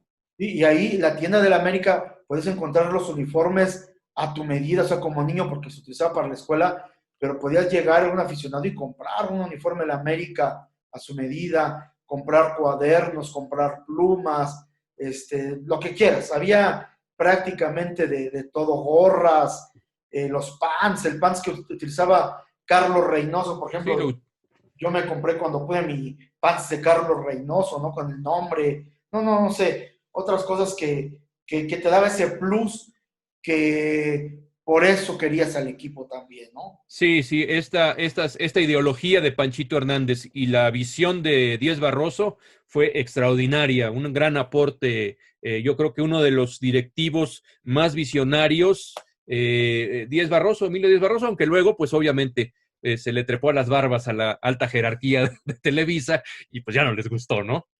Y hay un dato, una anécdota. Cuando ganan ya en el 85 con Peláez recién debutado, llega Díez Barroso al vestido. Díez Barroso no acostumbraba a ir ni a los entrenamientos, nada. De vez en cuando se aparecía. Caso contrario de lo que hacía, por ejemplo, el mismo Panchito Hernández como directivo que siempre estaba ahí presente, o de lo que llegó a ser también este eh, se me falta el nombre, otro de los directivos que estuvo ahí con Panchito, bueno, pero iban y estaban seguido ahí, pero en cambio el presidente prácticamente no se aparecía, y entonces en la celebración del triunfo ante el Tampico Madero, llega Díez Barroso y empieza a abrazar a los jugadores, y Peláez se agarra y voltea a ver a otros de los jugadores, dice, oye, y tal por cual, que se cree quién es, está aquí tomándose fotos con todos nosotros, ¿no? Y le dice, creo que fue Alfredo Tena que dice, si es el presidente de la América. No lo conocían, Sí, imagínate. no, pero al final de cuentas no se metía en los asuntos donde no se tenía que meter, ¿no? Digo, Exactamente. otro de los personajes que también era entrañable verlo ahí en las instalaciones de la América, pues era el Monito Rodríguez, que también con una con la atención que tenía hacia los chicos, ¿no? Hacia los niños y los partiditos que tenían previos a los partidos de la América en el Estadio Azteca. Vamos, sí, sí había una comunidad muy particular la que tuvo este América ochentero y que permeó hasta convertirlo en el equipo con más aficionados que tenemos en México. Sí, Monito y el Pichojos Pérez, El ¿no? Los dos Pichojos también asistentes de andaba por Carlos ahí, por Reynoso. supuesto. Siempre estaban ahí presentes. Cristóbal, que era también uno de los personajes más accesibles, al que sí me tocó ver que regañar, pues era Celada. Celada sí luego se nos mareaba en el banquito y era distante. En algún momento llegó a ser no agradable, pero nunca tuvo una grosería con alguno de los niños.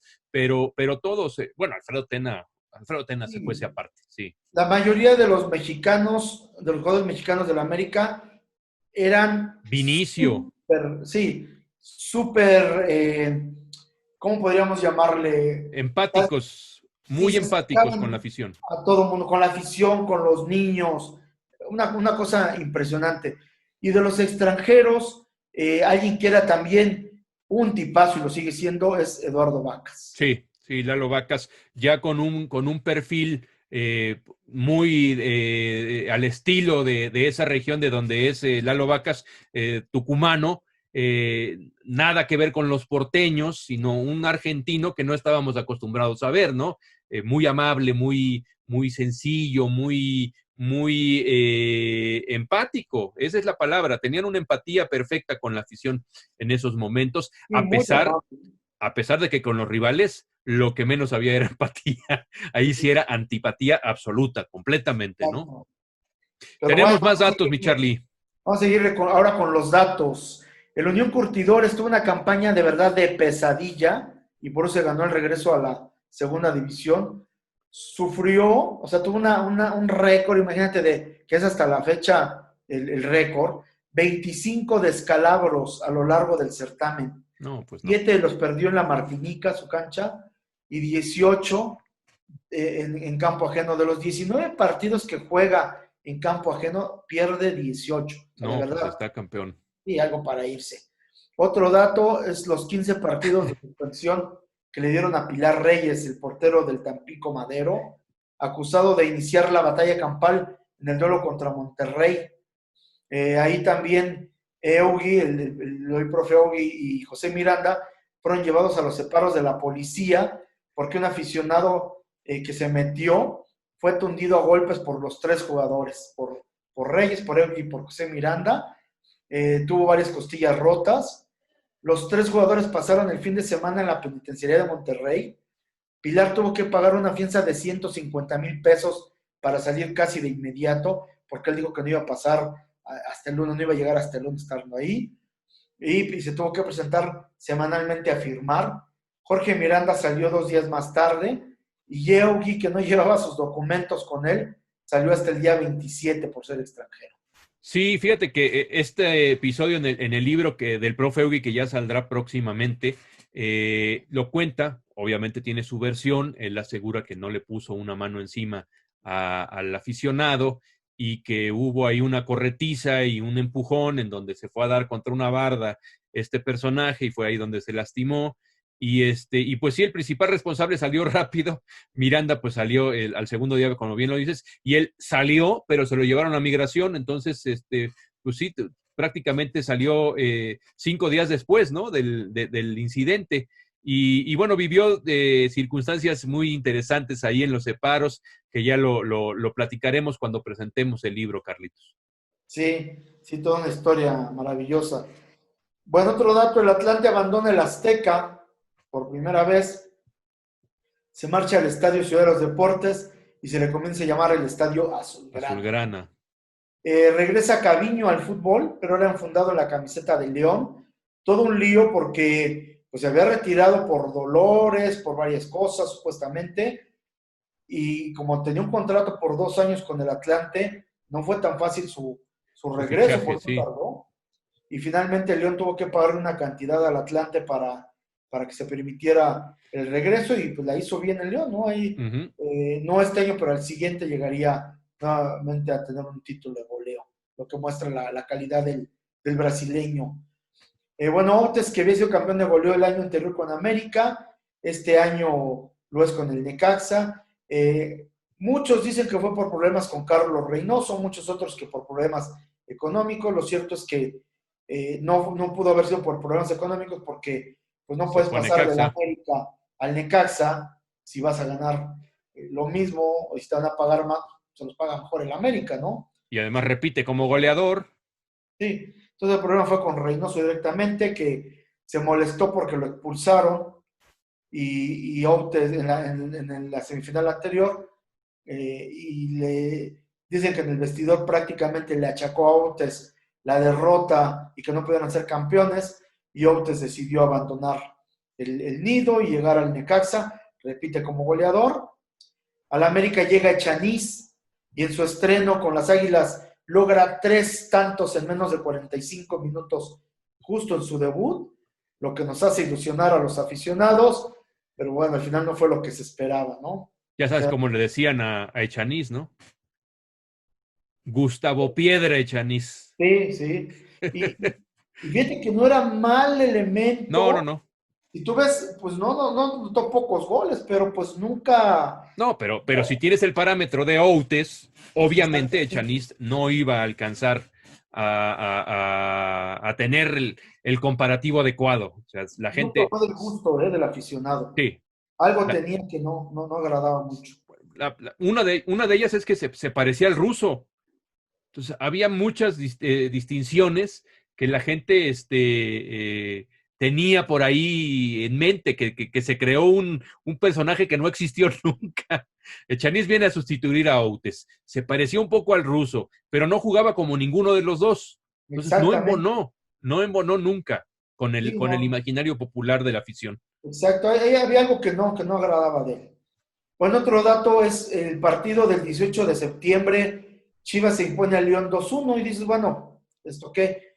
Lo hace con 9 hombres, pero lo más importante y más impresionante es que el Snoopy Pérez se tiene que poner de portero porque expulsan al Zuli Ledesma al minuto 71, ya no había cambios, quedan prácticamente 20 minutos y el héroe del partido es el Snoopy Pérez, ¿eh? Sí. Tiene todo lo que le llegó. Hay unas jugadas, y pueden llegarlas a ver en internet, unas atajadas impresionantes donde vuela de palo a palo y al finalizar el partido sus propios compañeros lo sacaron en hombros. Sí, el Snoopy también era un desparpajo de cualidades y también pues al 75% y lo reconoce el Snoopy, llegó un momento en donde dijo ya, esto ya no me apasiona, también que no lo llamaran a la selección, para él fue una situación que lo hizo no rendir al 100%, pero cualidades las tuvo el Snoopy. Sí. La jornada 7 arrojó un total de 41 goles, un promedio de más de 4 goles por encuentro.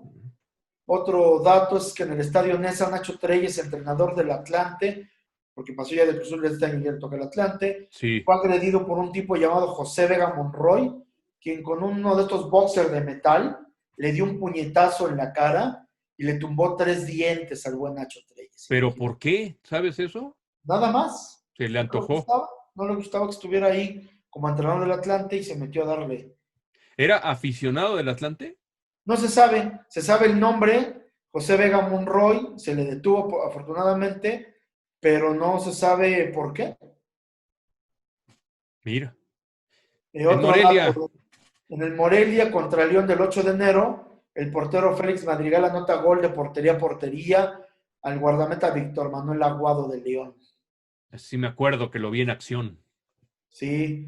Bueno, en otro, el Yayo de la Torre de Chivas le anota 2 tantos al UDG el 8 de enero. Aquí la curiosidad es que el entrenador del equipo contrario, de los Leones Negros del UDG, será su padre, el Sí, ingeniero de la Torre. sí, sí, sí. Otro de esos datos familiares. Habrá que hacer un compendio, ¿no? De estos asuntos familiares en los duelos futbolísticos, que hay varios interesantes. Sí, y otro dato, y del cual me acuerdo muy bien porque estaba yo viendo ese partido, cuando sale lesionado Chanis y debuta Carlos Hermosillo. Ujú. Me acuerdo muy bien porque pues, era un tipo grandote, pues, sí fuerte, con una cara de niño completamente. Pues sí, este cuate que parecía medio torpe al verlo, Sí, pues anotó 2 goles en su debut, ¿no? sí, Y sí, ahí ya todo el mundo, todos los aficionados empezamos a voltear a ver este grandote con cara de niño y que bien apodado el grandote de de Cerro Cerro, Azul. porque de verdad, pues tú lo veías y era un niñote, era un chabelo ahí, parecía de 15, 16 años, no recuerdo cuántos tendría, de haber tenido unos 19, pero pues anotó 2 goles en su debut y empezó a entrar y llegó hasta el Mundial del 86, posteriormente, pues se quedó con la titularidad del equipo, ¿no? Sí, otro de las grandes víctimas del cachirulazo del 90. Así es. Bueno, en el clásico tapatío, uno Sí. de los jóvenes dirigentes del Atlas, Alberto de la Torre, quien después sería presidente de la federación, agrede físicamente a Codesal en el medio tiempo y lo amenaza de muerte. Lo suspenden un año, aunque pues Después también lo no, premian con la federación. ¿no? Y ya después pues, sería presidente de la federación. Mira, Y por mira, último, Edgardo tiene mucho, mucho imán para la violencia, Edgardo Codesal. sí, y no solamente con otros, pero no, recuerdo también por ahí los mismos árbitros, ¿no? Que se quejaron cuando lo nombran para el Mundial y que dicen pues, que de qué cosas gozaba para estar en una Copa del Mundo cuando había árbitros que tenían mucho mayor derecho, árbitros mexicanos, pero pues era también cosa de la familia, ¿no? Sí, pues sí. Aquí Alberto de la Torre lo agrede y años después Curi lo abofetea, ¿no? En Veracruz. Ni Sí. modo, pobre Edgardo, pobre doctor. Y como último dato de esta temporada, en el Monterrey Atlas que gana el equipo del norte 7-1, Sí. debuta un personaje que también es muy querido en el fútbol mexicano, el famoso abuelito Cruz, el abuelo Cruz, quien lo hace brillantemente con un gol y con 1 o 2 pases para gol. Sí, vaya carisma que tuvo el abuelo Cruz con la afición y no solo en Monterrey, sino con la selección mexicana, y era uno de los gritos de guerra, el gritar abuelo para que lo metieran al campo, ¿no? ¿Sí? Y Oye, bueno, ¿qué te Carlitos, parece si sí, pasamos a la temporada 84-85? que va a ser la última de esta emisión porque ya estamos colgados y vamos a terminar con esta temporada, este programa, y en la siguiente emisión continuaremos a partir del Pro de 85. Exacto. Ujú. Muy bien, pues en se da el famoso cambio de timón. Carlos Reynoso tiene que dejar el equipo en plena temporada por motivos de salud. También recuerdo mucho esa escena que estaba viendo, no recuerdo contra qué equipo era el partido, Ujú. pero de pronto Carlos Reynoso se marea, algo pasa, la cámara lo ve que el doctor se acerca a él, se para Carlos Reynoso y se sale. La cámara lo sigue y ya no regresó. Entonces, pues ahí no sabemos qué sucedió. De pronto ya aparece el Bonito Rodríguez y el Pichojos a cargo del equipo y dicen que fue por motivos de salud. Está esperando a ver si regresa. A los 6, 8 días deciden que ya no puede regresar, ya no puede continuar como director técnico. Uh-huh. Y aparece de pronto un argentino ahí que pues no sabemos qué va a hacer con el conjunto, Miguel Ángel Zurdo López, que maneja de forma diferente al América, es un poquito más defensivo, pero Poquito. bueno, al final, al final de todo, pues es campeón, ¿no? Al Sí, final el zurdo es una persona que aprecio y tuvimos la oportunidad de trabajar juntos, pero sí, un entrenador completamente ajeno al espíritu que traía el América, al estilo, pues sí, los amarró y bueno, y la final pues fue muy discutida y fue muy controvertida y al final de cuentas, pues América gana sacando el espíritu del América, ¿sí? Tal vez contradiciendo al estilo del zurdo López, pues es como logra doblegar a Pumas y bueno, con una ayudadita también del hombre de negro. sí, pero mira, eso también lo hemos discutido varias veces. Si tú ves el partido completo, hay uno o dos errores que puedes decir y atribuirlos al árbitro, y con eso todo el mundo dice que el árbitro fue el causante de que Pumas no pudiera ser campeón, pero no, ve las jugadas de Sí, Brailovsky, cuando detona el ruso se acaba la noche en Querétaro, eso es un hecho. eh, el mismo Hermosillo, sí, de verdad, unas cosas extraordinarias que hay que ver el todo y no una o dos jugadas, ¿no? Un error de un árbitro no puedes definirlo a menos que fuera minuto 90, un 0-0 y que por un error del árbitro alguien sea campeón. Un caso, por ejemplo, el partido ese de Santos, Necaxa, de, ¿no? De la primera final del torneos cortos del Sí, 96, cuando hay un fuera de lugar evidente, ¿no? Y que ese gol le da el triunfo a Santos, que no debió haber contado nunca. Son casos extraordinarios, pero un marcador, una clara superioridad, después de dos partidos muy parejos, el de Querétaro fue totalmente para el América. Y sí, ahí el otro del partido fue. desgraciadamente ahí se cumplió otra vez el asunto. Ahí empiezan las liguillas a flaquear, porque mira la temporada que tiene Pumas con esos 55 puntos, con un más 33 en la diferencia de goleo. Anotaron 71 y recibieron 38. América ocupó la cuarta posición esa vez con 46 puntos, 9 puntos atrás de la Universidad con un más 13. O sea, había 20 goles de diferencia entre Pumas y América. Anotaron 53 las Águilas y recibieron 40. O sea, sí había una situación que tal vez hizo soñar de más a la afición universitaria, incluido yo, y que pues don Mario Velarde en esos momentos también había tenido una empatía con toda la afición, los jóvenes universitarios acompañados de Juan Carlos Vera tenían una propuesta diferente al avasallamiento que el América nos tenía ya acostumbrados y creo que sí fue un momento trágico para los que no le íbamos al América. Sí, viendo con frialdad la situación del tercer partido, no olvidando, porque siempre se nos olvida que creo que esa final de vuelta en Ciudad Universitaria con la tragedia que hubo, no se dejó sanar la herida y eso tampoco fue correcto, no hubo respeto a una tragedia, se jugó inmediatamente después a los 3 días en Querétaro. También tiene mucho que ver, Carlitos, en el asunto, ¿no? Sí, son muchas circunstancias, como en cada final y en cada fase final ocurre, hay circunstancias que van definiendo ciertas cosas, ¿no? Y en este caso, pues queda marcado también porque José Ramón Fernández es el que dice de que el América fue ayudado por esa circunstancia, pero hay que ver todo el partido, hay que verlo y no caer en esas constantes de, siempre al América se le ayuda. Podemos ver partido por partido pues vemos que pues no es así, o cada quien lo ve diferente, y habrá quien lo seguirá viendo de tal forma y quien seguirá diciendo lo mismo, pues otros que digamos que no, pero no sé, es ya cuestión de cada aficionado. Afortunadamente, cada uno tenemos una forma diferente de ver las cosas, Creo que eso es algo muy bueno, porque si todos la viéramos igual, pues sería muy aburrido.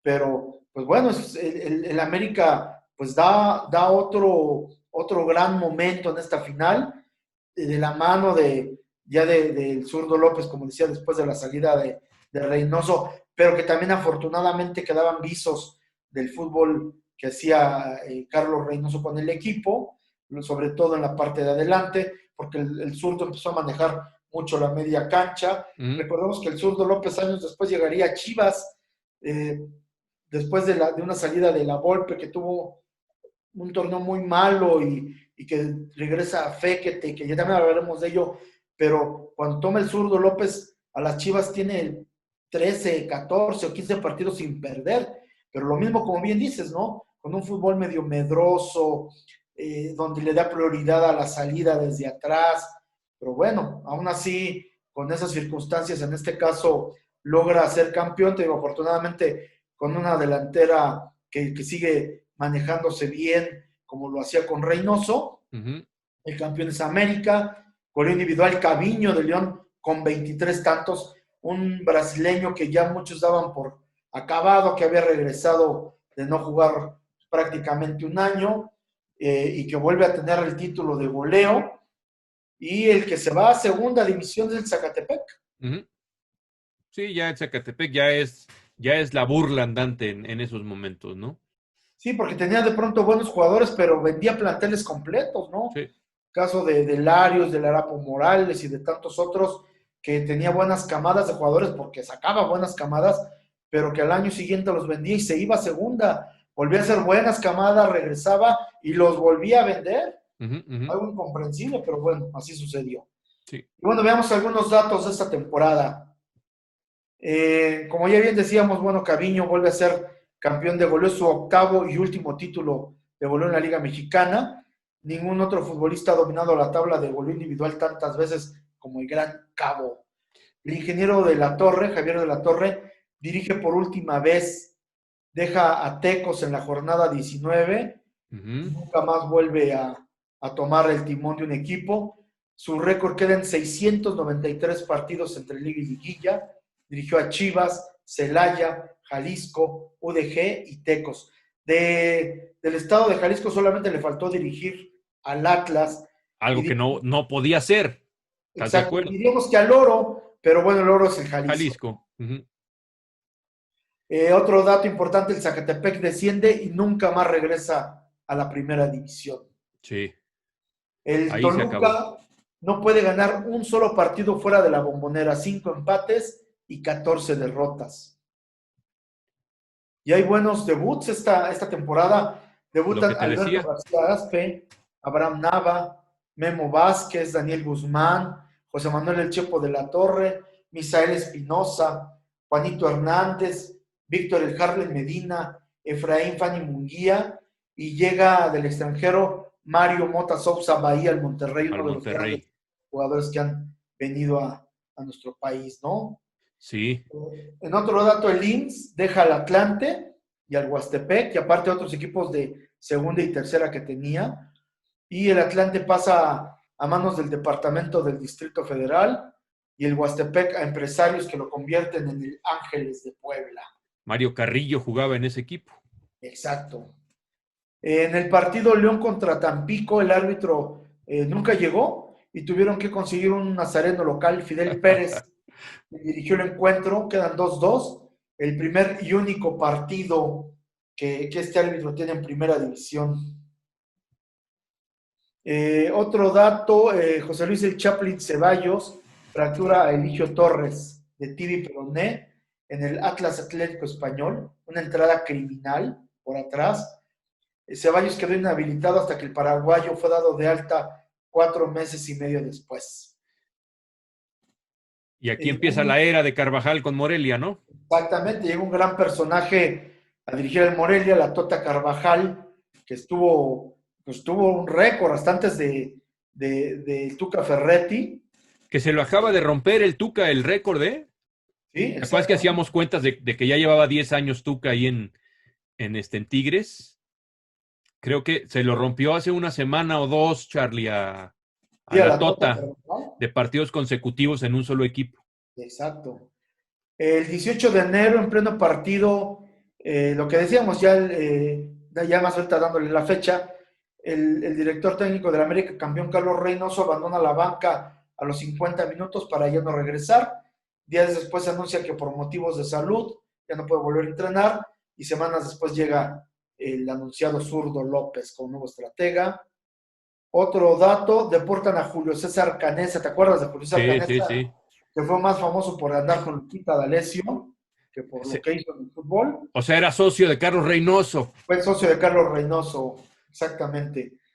Eh, no estaba, él tenía que registrar cada 6 meses su presencia en México, como dicta la ley, no lo hizo, y en una de esas, pues le llegó la migra y lo sacaron del país, se perdió un par de partidos antes de poder regresar, y como fue culpa de él, el club lo multó además, porque pues, el club sí le recordaba que tenía que hacerse trámite y no lo hizo.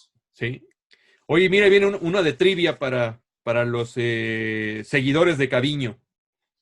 Sí, Caviño, hay una fecha en especial que no jugaba, ¿no? Sí. Eso, pues sabía, él era muy, muy religioso y él en su contrato estaba sentado con cada uno de los clubes que tuvo, con Pumas, con el Atlante, con el León y después ya consorció con Tigres, de Ujú. que él no jugaba en jueves, viernes, sábado o domingo santo.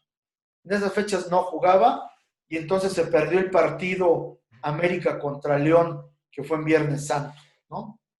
Y Ni no lo jugaba ni jugó. entrenaba esos días. Pues mira, de trivia Bueno, esa. otra de trivia, Caviño gana su octavo y último campeonato de goleo. ¿Sabes a quién le anotó el gol con el que quedó campeón de goleo? Pues mira, tiene que apretar la cuña para que sea efectiva, ¿no? Exactamente, a los A los Pumas. Pumas. El equipo que lo trajo al fútbol mexicano Ah, fue quien llegó se lo anotó a Jorge Espinosa de haber sido, ¿no? supongo que sí, no recuerdo quién estaba en ese momento. Sí, en el 85 era Espinosa. Pero la cuestión es también lo que decimos del destino, ¿no? El último gol que anota Caviño para ser campeón de goleo, porque después jugaría con Tigres, un Sí, tiempo ya no fue. Pero el último gol que le da un título de goleo se lo anota justamente el equipo que lo trajo a México. a Pumas. El 19 de mayo del 85, el Zacatepec pierde su sitio en primera división jugando ante el Necaxa, de nuevo, Ujú. y la afición molesta destroza el estadio.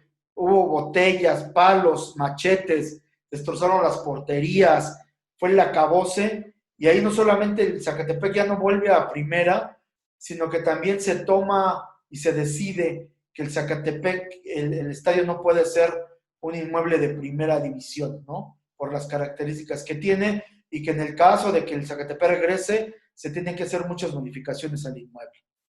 Exactamente, sí, era muy próximo todo ahí en el Coruco Díaz.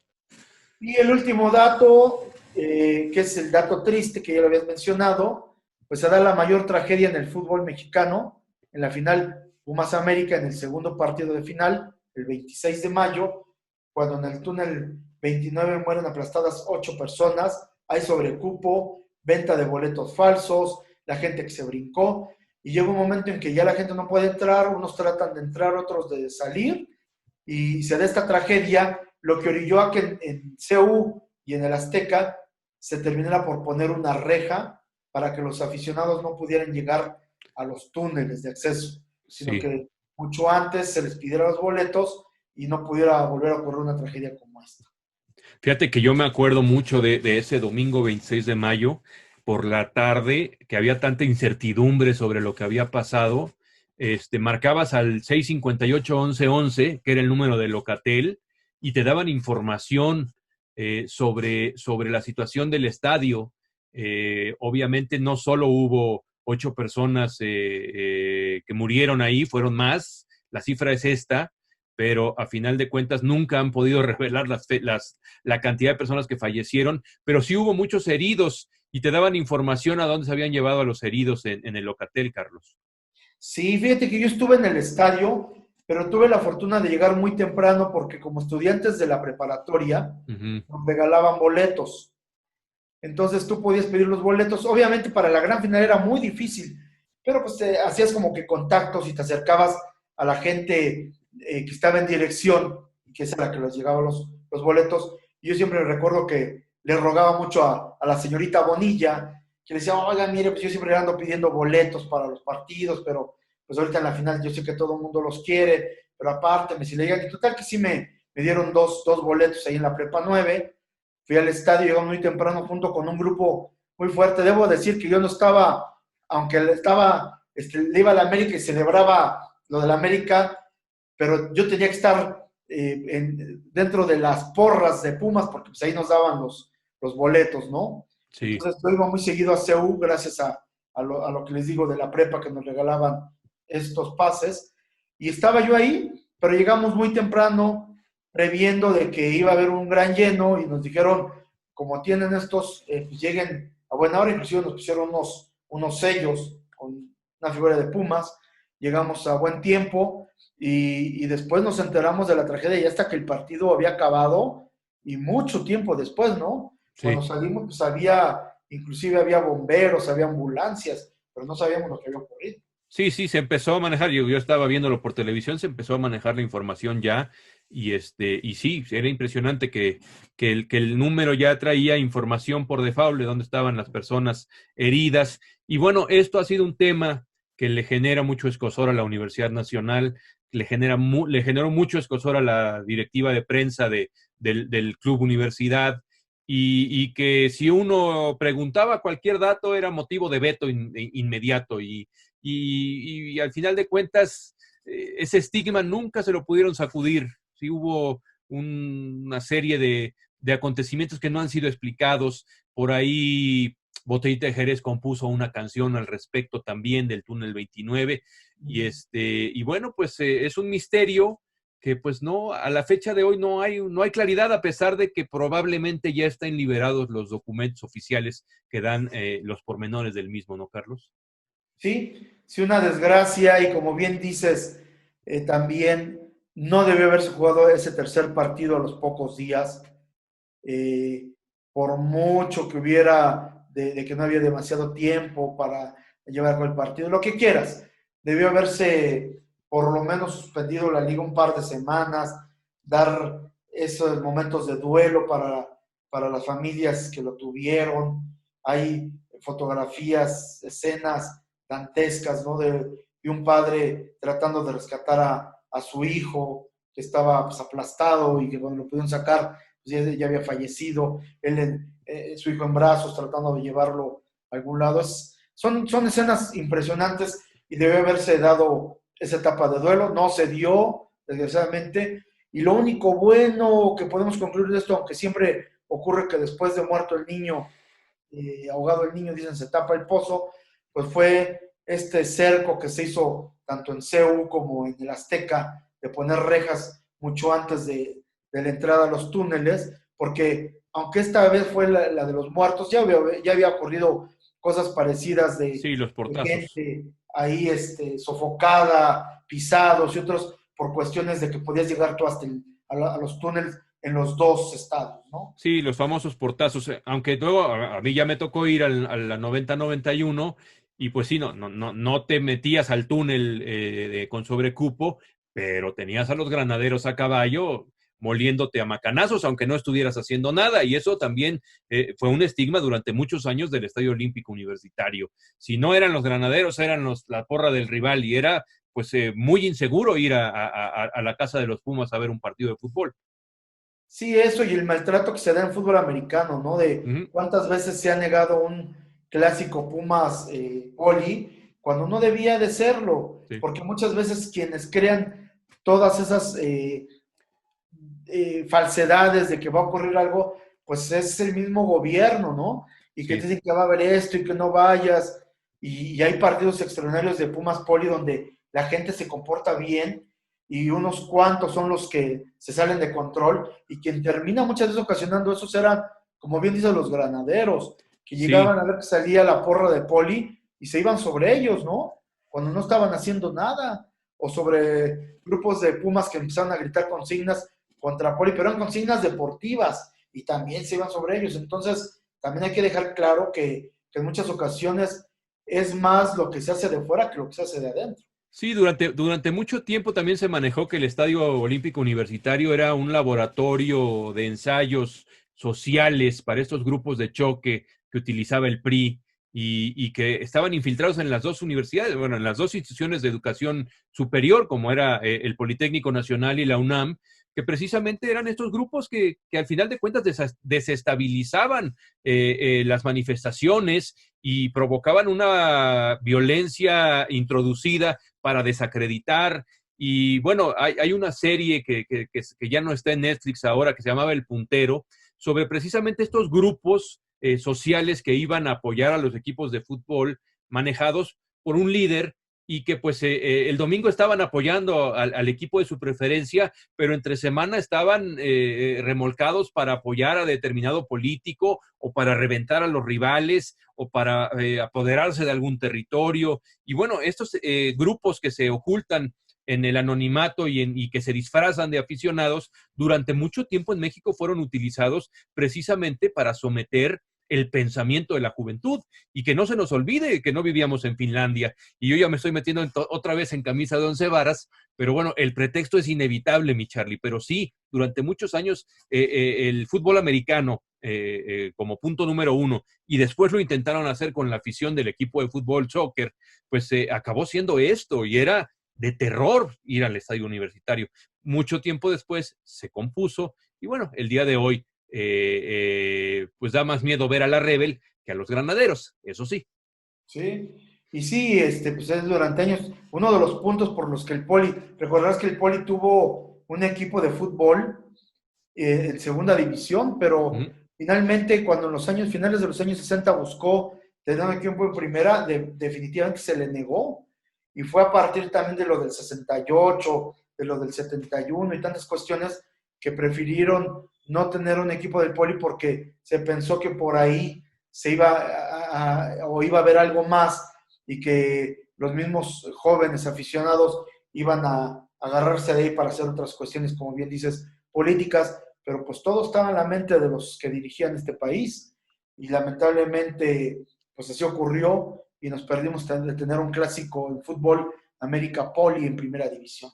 Exactamente, mi Charlie. Pues lleguemos al final de esta emisión que la partimos aquí en la temporada 84-85 y en el siguiente capítulo pues cerraremos la década que todavía hay muchísima información que dar. Así es, pues nos retiramos. Muchas gracias amigos, espero que lo hayan disfrutado y nos vemos la próxima semana. Y hoy jueves por la tarde, si pueden ver en Voces del Deporte, voy a estar en vivo a las 6 de la tarde, lo pueden buscar a través de, así, Voces del Deporte por YouTube o Voces del Deporte por Facebook y voy a estar ahí de invitado por si quieren escuchar. Lo vamos a poner en el post para que sigan la liga inmediatamente. Y hoy a las 6 de la tarde. Muy bien, Charlie, pues muchísimas gracias de nueva cuenta y ya nos veremos en el próximo programa. Un abrazo a todos, hasta luego. Hasta luego.